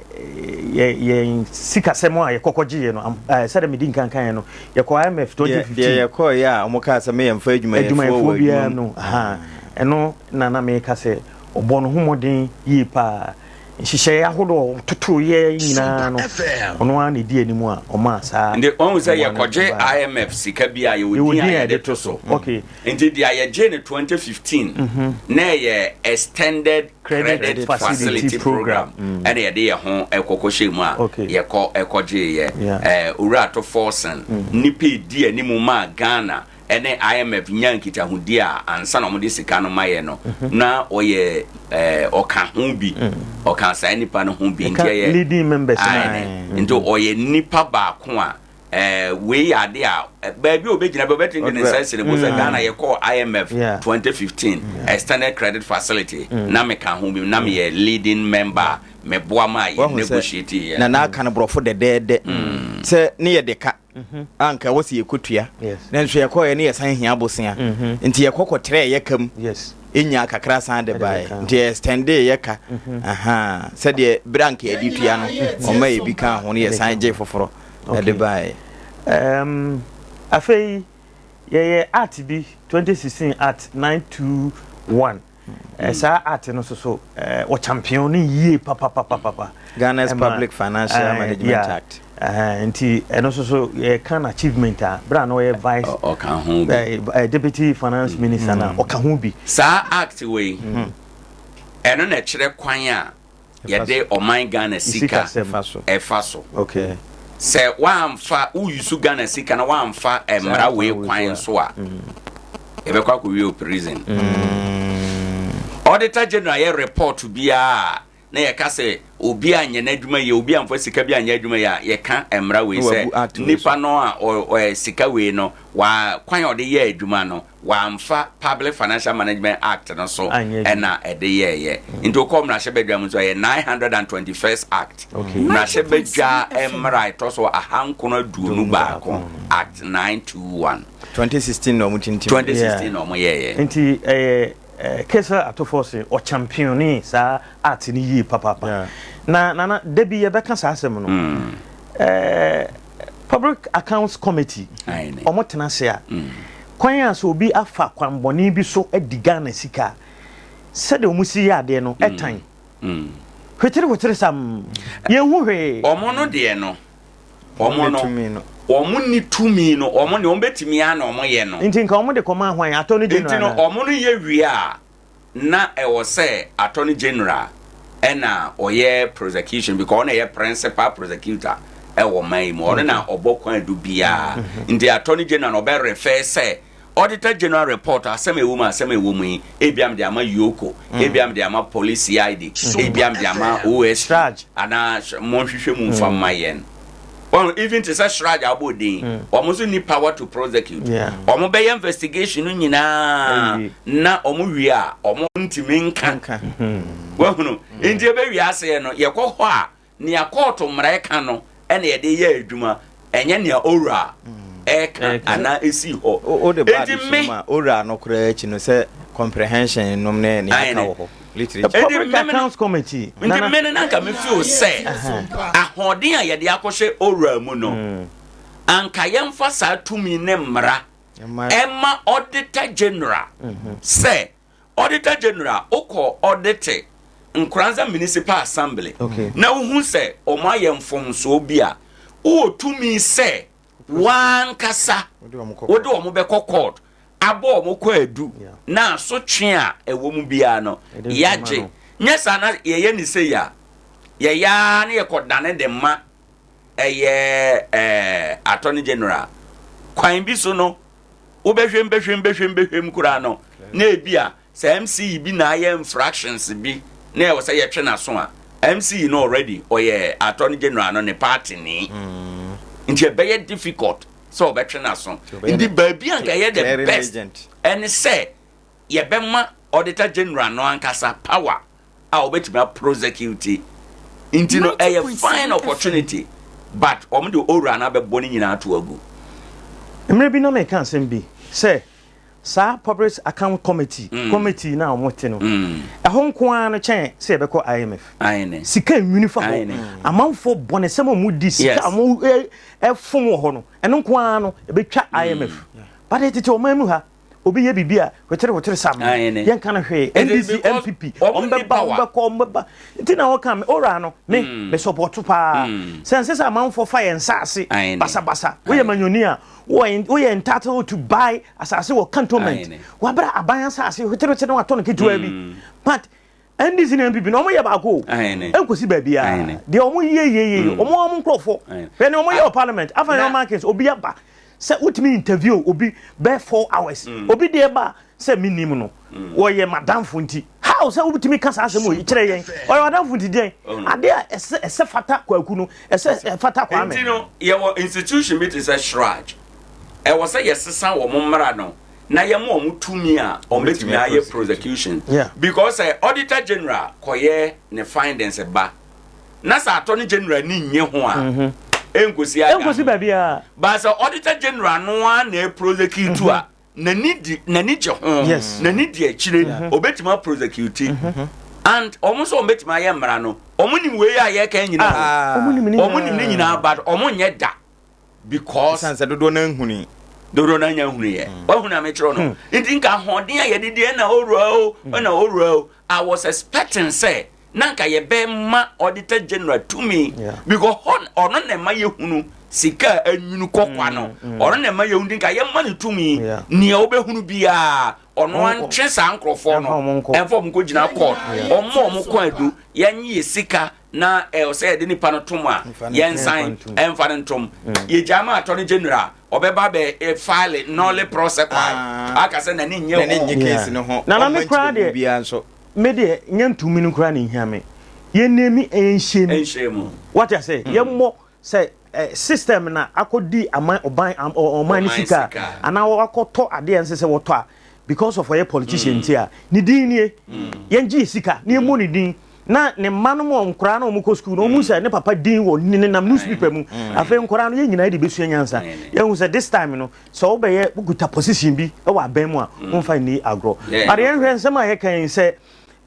omampani John Dramani mama say constitutional review baso so umbetimi asesa no na powers na kodi auditor general nsemo a nkaye na nkoye te say me interest mini interest na attorney general mo to papa so ne so no ye wo YouTube Facebook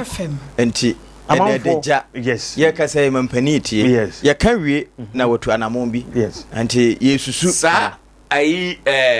attorney general department ewo ebraso say ye team say ye ma attorney general nko agina na ye ma minister for justice nko agina say be ya eba kwa adubo a obetimi abokwa adu no eyiye na tentene na na do dan kwa kufu ado de OSP ba no na ye support no bebre ekoye te say alright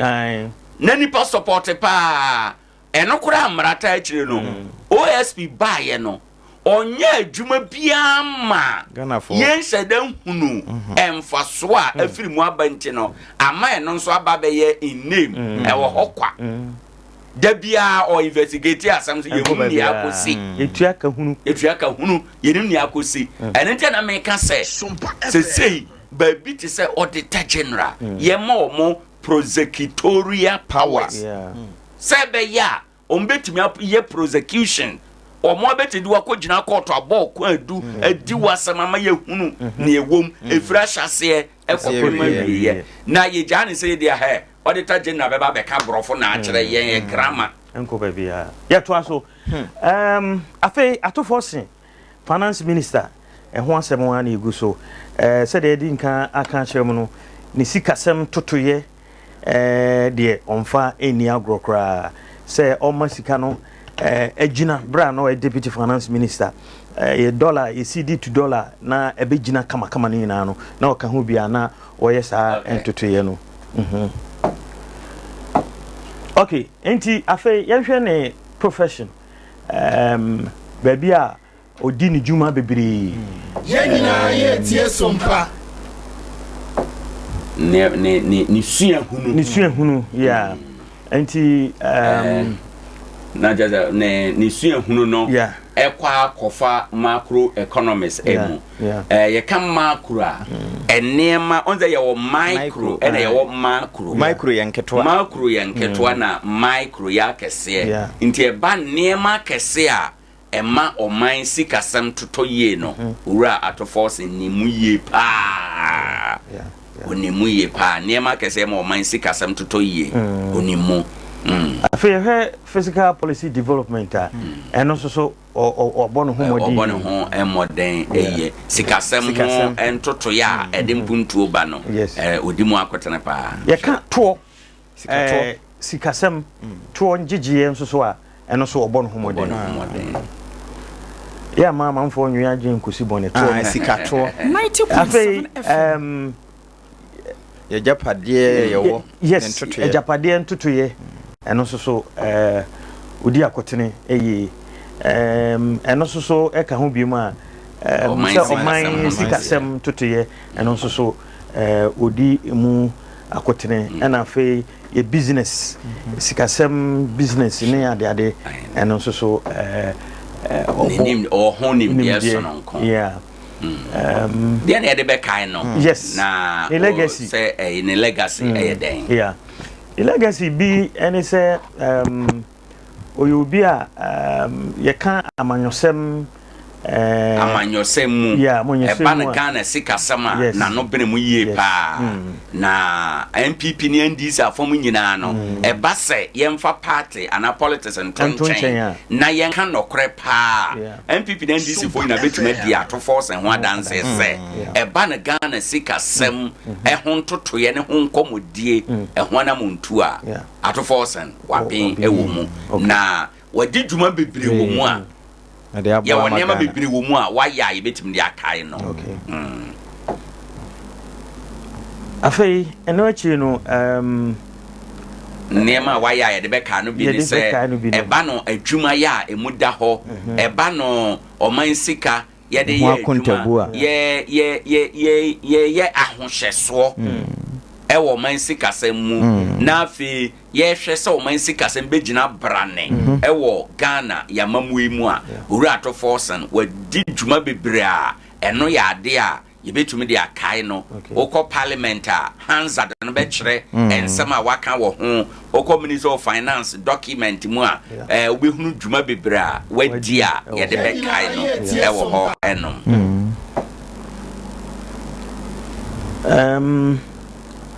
Dr. Atofosen yebi a sabre wabɔ mmɔden ɛba no Ghana yaman yomu sikasam totoyɛ yɛmpuntuo mu titru mpuntu a ɛbɛtena hɔ afebɔ a ɔnimdeɛ sononko ɛwɔ mu na wayobi ɛde aboa nea ɔsɛ yɛhyɛ ho mmara ebi kura na yɛ ka ne sɛ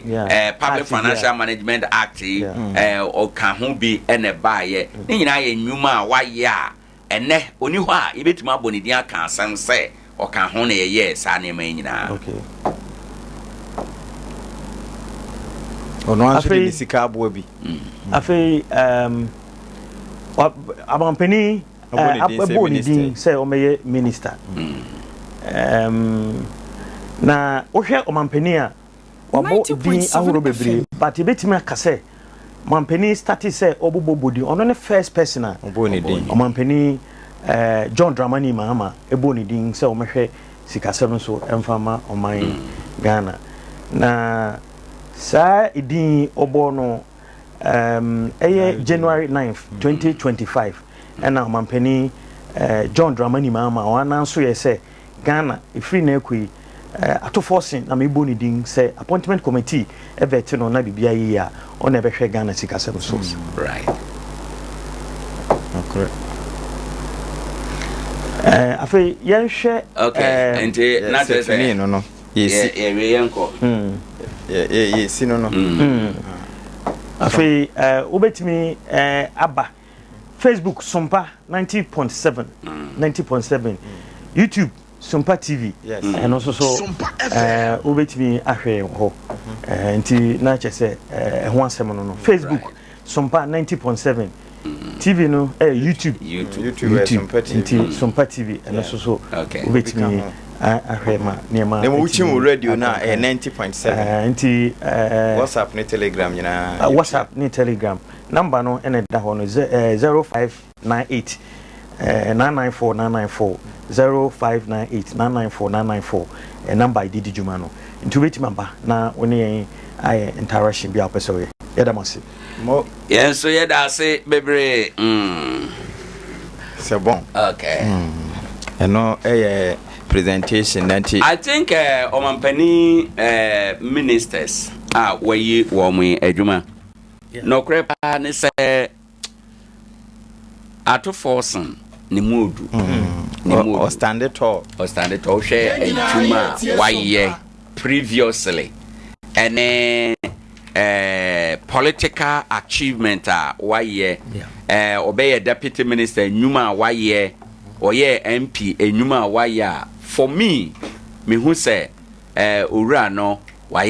adwuma son no mampani Mahama so no nani hunu ade say oyi ne say o my finance minister nti yenhwe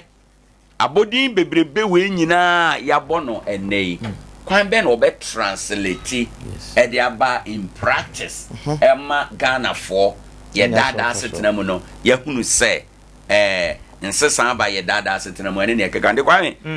mami jama na wie ma yenko nti ye be ma afrefo abamu numbers no I did juma MTN no 0598994994 0598994994 and 050205700 050205700 obetimi afrena waba juma die so ye hyase efri ye omampani dwumadi a wadi na sofo ahoro a wapapa omo yewura to forcing na ne way finance minister ekudi ne ho presentation on yede ne baaye before then no na yahwe MC ni DC for my vetting no awie edin no miensa free constituency bia ekonkran ye ne regional secretary di nkomo o se ekosoro hoso a ombesan akwakoye another vetting eno na se dunkatia na beli di mo maye omuwia ombeba fom ma behwe obia ne dwumedi ewodi bia na NIB ombehwe na omo ho nsem kakra nti se wo fi na uti a vetting na regional secretary ne nko for mpenufo ewo region no ye wie you esoro so mo san koye another vetting ansa MC ni DC for no omudi no ababato abonten nti edi sa enkomo no nti o susu betimi afre na wo de comment aba den na wo eka 0598 994 0598 994 and 0502057003 0502057003 ofra na odi aba apam ansa na yenya kola bia no atofosen wohwe ne modembo ne waye obra ko parliament 209 committee ahoro a wasevo so be deputy finance minister ne ade no ohun se papa yi wa bon homodin nyina ye tie modern de wa bobi na ne modern a wabo from 2009 wodaso a tie konwa so semra shebedwani eno no ye adwuma waye wo ne constituency kire adwuma ko enyamesiam ho se yemfa yeboto musika nya adwuma ansa na aban de akora no atofo san ya ade pa nti sabre yi a yabo ne din se finance minister no enye me nwanwa se mampani wodi hu woni muntra oyi ni so no na emra because time na oye deputy no wo ma niam bi da edi wo sign ne ho e ma mampani hu ya gi ni di eno achi wo hwemra se badwafie ho bra na wo sono kora tia konwa so na wo mo de ne be ye minority leader no se de no wo si twetwe majority fo no ene wo bobɔ niam bi no mo so e ma mpo covid baaye enure baaye nyina no na papa ni ye twa ho se amfa enkratase mu se den keye se efa enti ewura kwakwa adwuma manu ye ntwe na bo so ne nyina ye ewura to force ne me hu ye enti sei no enye kasa biu dia ka ye adwuma ye hwe ne credentials se dia dance se ne ye dia hye ne nsa no wo fatakura abro so enti dia ka ne se obeduma boama de ye hwehwe se Ghana sikasem ho no ye binya enye se bia ye ka no na ebe ye dodo na mom se wo hwe se de ono wutimi hye no ho so wo sikasem na ntotoye mu na economics no so wa bin wo mo bia wo ya de wo economics bia no kane ne ye fre omo pepefo ko so usu economics de abe pepe wo yi ana ye o ya enti wo yi value for money ya na wo hwe enti sabre wa be finance minister de ye hwe ni mu ne se wansi bibia ye be yi no eso beba mfaso e de ama o man no na still I betimi do wadwen kyera ba oba so obeye finance minister de nya ye ka na be ye den be do so e wo se oba ye ka de be do so ye ka de be so kyere se ye o man a ye budget a on the budget ye income and expenditure budget bi asa na tie sika e be ba wonsam ene sika be firi wonsam akọ abonten ene na ye budget Ghana nkoa na ye budget a ye ni sika da ho sika e be firi ye nsam akọ abonten no e so se sika afenya nyina no e be ba ye nsam enti ye ade ba ko a eno ne ma ye ka no e kosoro ene ne ma bebre nti no baby o me fa akai omo de be ka ho ye nan no be wi o mbe ko no na ebia be kan ho ene de saa na tie because omo be si on be bo omo ka bi on be bo no nye saa bere no be tia on be ja no ha akọ aban foforo be ba no ene be ba be tia enti no ye kan de e be ba be kan ho o be Kwame Nkrumah na say forward ever backwards never kan de ye be manage be yintimi ntia ye ntimi ntu ase da ye be manage se nyame kura bo wiase de yewu akona ya banka ye de kan bi be kona ya sande aba yentimi ntua da Ghana yentimi ntua ye kada de ne ma men ware ye kura da bia ye boka no bi ka ho wonse yewura to force nso na ne nani abre wo saa kai no ho se aban te se MPP aban na nado ebetena so wabɔ ka kyɛn aban bia over ma men ka asem we ene ye bɔ besia nye no na ye problem but I say ye bɔ besia na ade a ye de bɛyɛ no ene hia ye besia na ye bɛbɔ no e wo say ye bɔ besia adwuma ye de bɛyɛ no eno a betime tua ne ho ka ohun e bɛyɛ self financing any people besia ne nema o mo bɔbɔ ye no na krepa nse wo man hweda nkyerɛ ye poten se o mo de ye ade e ka no bebre ana sika bebre ba ye nsem no bebre wura free SHS no mu bebre wura free SHS no mu ena won se akohoma so de e te se wusi dan sika kwa ma ensign ma bi e say NDC abaye wura to force ne dom ade a wo mo nye ne se besia ne de yentimi nwane ye bebo but o mo fan hye ba bia e kwa e besan ba sika no kwa e besan ya ba no basa na utua enye ya e basa na utua o ho han wo eno ne ade a e wo so mo ye na besia ne de yentimi nya abo ye bebo kwa bia nya ma da okay ye bre no kra so enti ye de besi aha na ya sorry na emom no vibrant multimedia say printing any designing ahoro na oye ewo enti so utimia general printing say large format printing DTF printing afi photocopies ahoro scanning lamination posters banners signpost ni nyina no omo invitation cards ahoro nyina wo de wani che vibrant a obeko na omo wo mo mfidi ahodo akese pa bibia printing ahoro bia opese oye bia no okọ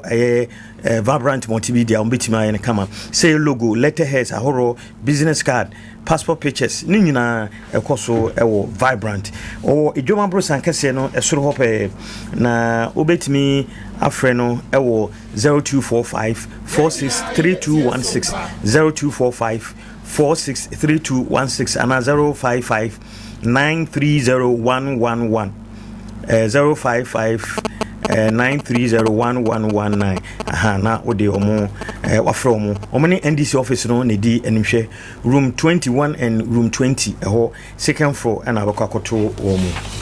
na vibrant no eba ye nkrata bibia woye na emom na one collection wonye ye nkrata se eye t-shirt printing dia woye ho adwuma pa esi wo se mo amoton t-shirt no momra ho mefa se ye v-neck round neck na lacoste papa bi eho ena ni nyina gu eno wo de ma atufo bo afi nsore woye printing no nti eku ahodo mo betimi akwa print saa na udin so betim de ato jesim we bi American jeans trouser knicker skirt nyina anso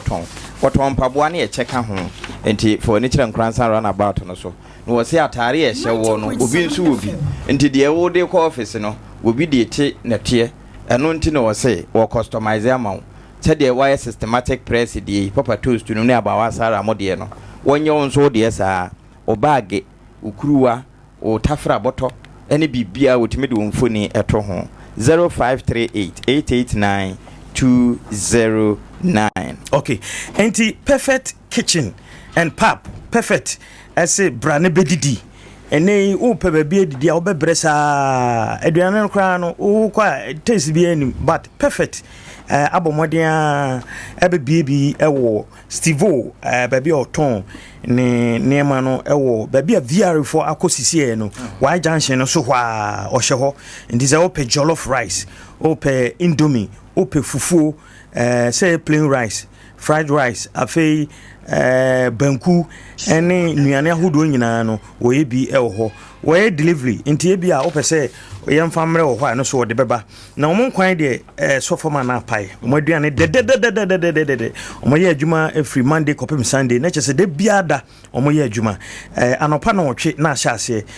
dubaako anadwo na no no mo edi aba awie nti bomoden afo ni kɔ kyerɛ perfect kitchen na kodidi na ho ento aduane de wudi a sika na de 20 aye didi papa to aduane papa aduane e de na wanko yare ye aduane a magi aduane rough mpacho nya no bi nti fo ni kire wa janshi ho kwa to perfect na ommo nkwande na ososo kamfo no yi pa friend 020 961 5429 020 961 5429 and 024 025 mom sorry 025 60 31 901 025 60 31 901 perfect kitchen and pub wase insa de emre anase doko anade ano den kakra ene so bi ho ntie bia bibi kakra nse wadi dia obetima anom bi doko no so ho nti ya na wahye no so sa de ya pa ne se perfect kitchen amo waduane ya ede na wuntimi nie ende asefem pa na beba ne sa nso na yare ka ho enti malaria te so ana de ne yanwodwe menim yade ko Dr. Megashi wonne waduru ya ode betuni nyina ase na enam na dwuma penti wato no ho apete Ghana ha o baabia nkran kumase tachiman ene baabia obetumi anya no tachiman no one Pentecost asoda no ne di enhwani mu Hansa Brigade ho 0544 580 936 na homa no okay tabia herbal product enso so akofa tabia nnu nyina aba ye tabia herbal misha afi wakofa eye tabia zenike enso so ede aba nti se wohona baby oya na obese wo ho to yi a hwehwe tabia kira kwan nunum bi na wo ho to se bia yare bia aba so a wodwe ho a wonti ase wonum nya wode wonya malaria yare ahoro bi chichichi adwene ho ayenti ase wadwen ane se ukowu bi tabia ba ede ama nti unum bi a bubobi se bia eye honam joint no na yoya se da maka no ntimi ndidi afei wapomu aye memremre chese waye basabasa honam twetwetwe ne ade udwene so a nsisi susuda wodru tabia eye dura me ankasa medi ho adanse na no na mapom yame mre menuma to me yehwe enyi Sompa FM tabia bottle ba ko pe bo bibia be 3 days afi me na masore gine nti tabia dro ne de papa ba bia to adro bia pharmacy drugstore ba bia tabia takum no so eno no e ma wutimi gira wona so yi na wugina ene mema tofe no eno so ye kama nti hwehwe tabia 024 686861 0243 686861 and 0245 749206 tabia edu papa no correct na divine winners for the say wo munuru no ye de man no baye na afie mo amowa je ye no baye ne mo amowa mu jeduro na mo nipa no bi anase nipa ni unipa de ade be ne se odebegu no baye no so atoso de no kokoo no kashiu no na etimi aboye edi amawo na aba no so ahoden abam wo mo na de vital 05 abadwa so no enti babia wo bia hwe Francis Tewi agrochemical sekira kwan na je vital 05 no bi fako kan no bae no na ebenyini contentem 0243852751 divine winners for wo ma homa no na nim se nyame ayi bibia kire so for mama Esther ya wo de Esmond Malamis no mabadwa so wono ana de yi kire spiritual cream aba no enku a wo koda srasra ade enche na ebi twa ntene ne wahunu ne yekro yi kire heba na yoye ono akure ya na ye Esmond pan mixture Esmond bone heba mixture na fi Esmond co mixture na adwuma sa nure yi wi no edi adanse sa mpanyame yi kire no entika ho gonote wo so a wo de Esmond go na aba sompa fie ha ba dodo bi ohia bi hu aba asara obema bi ana 0535 831 591 okay Bojibo Ventures enso so ede jumede surunkon aba ye nyina enim se ne de se wo Nkoranza ha na se ebia say Fidelity Bank ebi ni krom hanti ni wadwen ne say no ano Debi Eco Bank Access Bank Car Bank FN Bank any GT Bank ni nyina okobojibo asoe ya onsa betimi aka omo services ni nyina ebia wo send sika no wo de koto ho ni nyina akobojibo ho odi dwumani bi kama ema na ye fefefe eno achi no ebia se wo hwe sim card bi ato eno so ko ha ombetimi adi ho dwuma edi amount wo ye mobile money na wo de to ana wo send eno so omu edi ho dwuma se Voda Cash eye Etetigo Cash, Voda Cash, and a friend Telecel, mobile money, MTN mobile money, and actually, and also Omudi Jumaye Papa. Said a Macano or your agent, Ede Emma a year banker, Mibubu Bodina, it could be your account, and 10, and they are Kobojibo, they could be account. Na also so say Fidelity Bank, Eco Bank, Access Bank, Car Bank, FN Bank. FBN Bank and GT Bank put a credit union kwane yes banks are bobra and yes and the issues services so say Gmoney any ZP ni na so odi ho dwuma anti for ni kire bojibo aso and we chi no College of Education forms no ebi so aba any universities ahoro omo forms no bi aba say we ye no online ana the opposite way ni bia no okoha obeye bibia ama niema atimi akonkan oton office so kona kutua ho na fejo bankers draft kwaje o cheto campus na o to asoko school na asumdwe emfa amra na mom say bia o internet no ana network no person o set na eno no obeye ni free ide amount oba chirechiro say obi say obeye no free services a ode ma amount for nti bomode answer wo do ni ebe chiro ho eye ejura road woni NDC office no edi enimhwe afi opese wo to unita dodo biam obeye obedi hujuma edi amount wo pese wo credit credit ebia what can't it brofo unity no ebi mo ha ombeso ombeton in bulk and ombeton dodo mu na omde koy mobile money e wo mu nkrunkura hodo so ko ombeye ne sa edi amount 0248 08 9463 0248 089463 and 055555551 number we there if only use obo 0 no about 5 on 8 5 now the one I chat 5555551 wow number net papa we really free or the actually near wine any money 0 ni aka nyina 5 na unim Bojibo Ventures awabo na asem so wonne ma yehu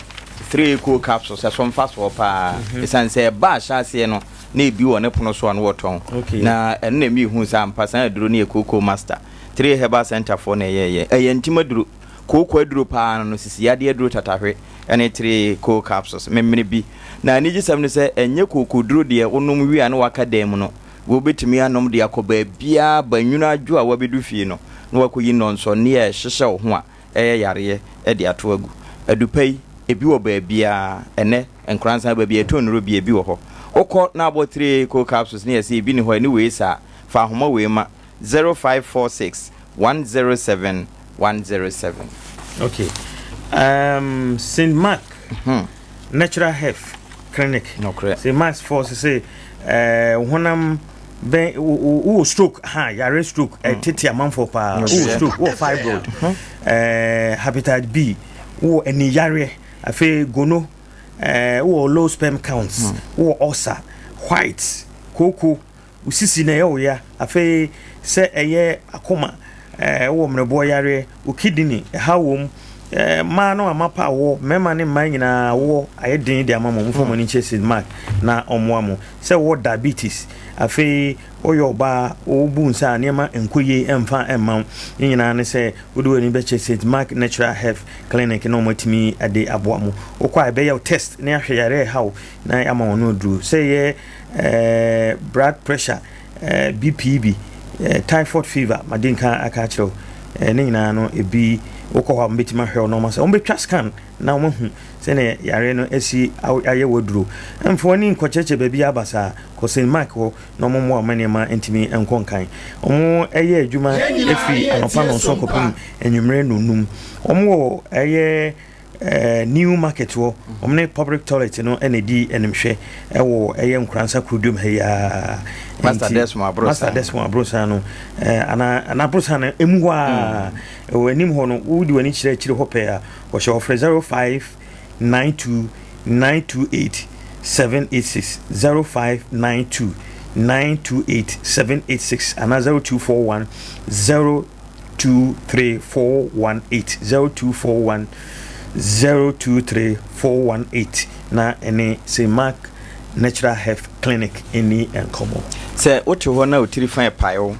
ana edu ba bia se wakoma ba bia akoma na da no ewe pa na ho anu waye boho una nte kakra bi no wabre nkankan se wo fra brosante se Sompa soro hei wabre pete so ene me kanfo ba bi ba akompa ma wo hia se obekọ Adea Center me kan ye wo yema show Adea Center bunu yisti ha ye obo heba Medical Research Center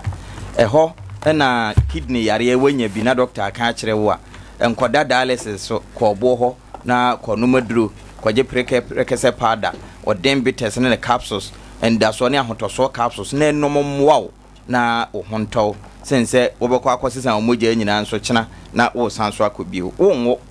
ye di twa apoa ko obo ho na ene se ye mo waduru nwie no wobewo asan di bedudwan Nkoranza ha no wo adehyiman plot number 91 atena kesem ne ho ene kumasen so adoato adumanu wonsa beka no ka so official town enkranfo nyina mo nkọ ho wone school no ene di enhwe ne mu eno achi se wo ba bia fre 0249761508 sunyane eyezinko hwa migration wo mo hwe ne mu na wonsa ebeka no obo heba Medical Research Center oka wonum se bibiduru kasa na kasa nso a wo mo nete kasa no all right aba me besia mo na nyame ya admo china ya san ya beto aso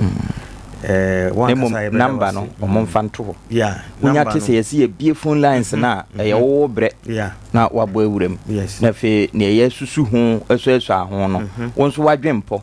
wo de aba betum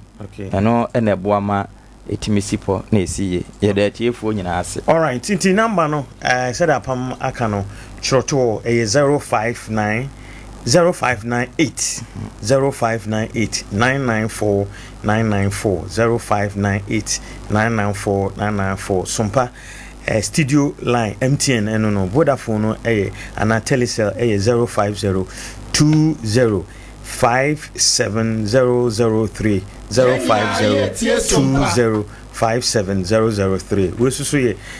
Voda ana Telecel line two lines we and I did juma ha nti aya hye no so save na fato ho e be line na wetimi afre once again na mama we hye menuaba dachi DC happy birthday osi otie ndendende nti dachi DC happy birthday osi I'm listening to you wonderful okay so happy birthday we ni edi kan da obesa di birthday bi o on fa my fanto TV no so no bi e hu so ono na edi yeah on edi sa birthday no okay e ba na sabon say systematic press system class me coming from no systematic press de no beto screen no so live na Sompa no wo no ho ne ye hu no na ni nyina mu no o de dachi DC say de yes ya wish no ewie na okọ Facebook ha obehu no na ni nyina echi na be san so de Sompa birthday de ne say de tere be send no next time wodi a na wode aba na de ato so sa na won so wodi a wode ba de be to so kama pa Facebook ya Sompa 90.7 and YouTube no Sompa TV nti ya no wa sha no so okay anti ye di besi he ya na Facebook kama for the madwen comment kan bi we dey susadu do biem na metime biem wo biem a be ya kese ana ami wo fi wo biem wo bai mu a na min biem wo biem na mo wo biem a be ya kese no. Okay, endi ya da wase. Ya di sia. Ami ado mo kire beto. Me dey Kwame Boateng Adwumawura. Wote apam kansan so na wo ahene champon systems ena dey enko TV so nti yɛna ɔno nso so ase yɛsɔre na dwumadi di hɔ atumi atoa so yɛda obi bi ase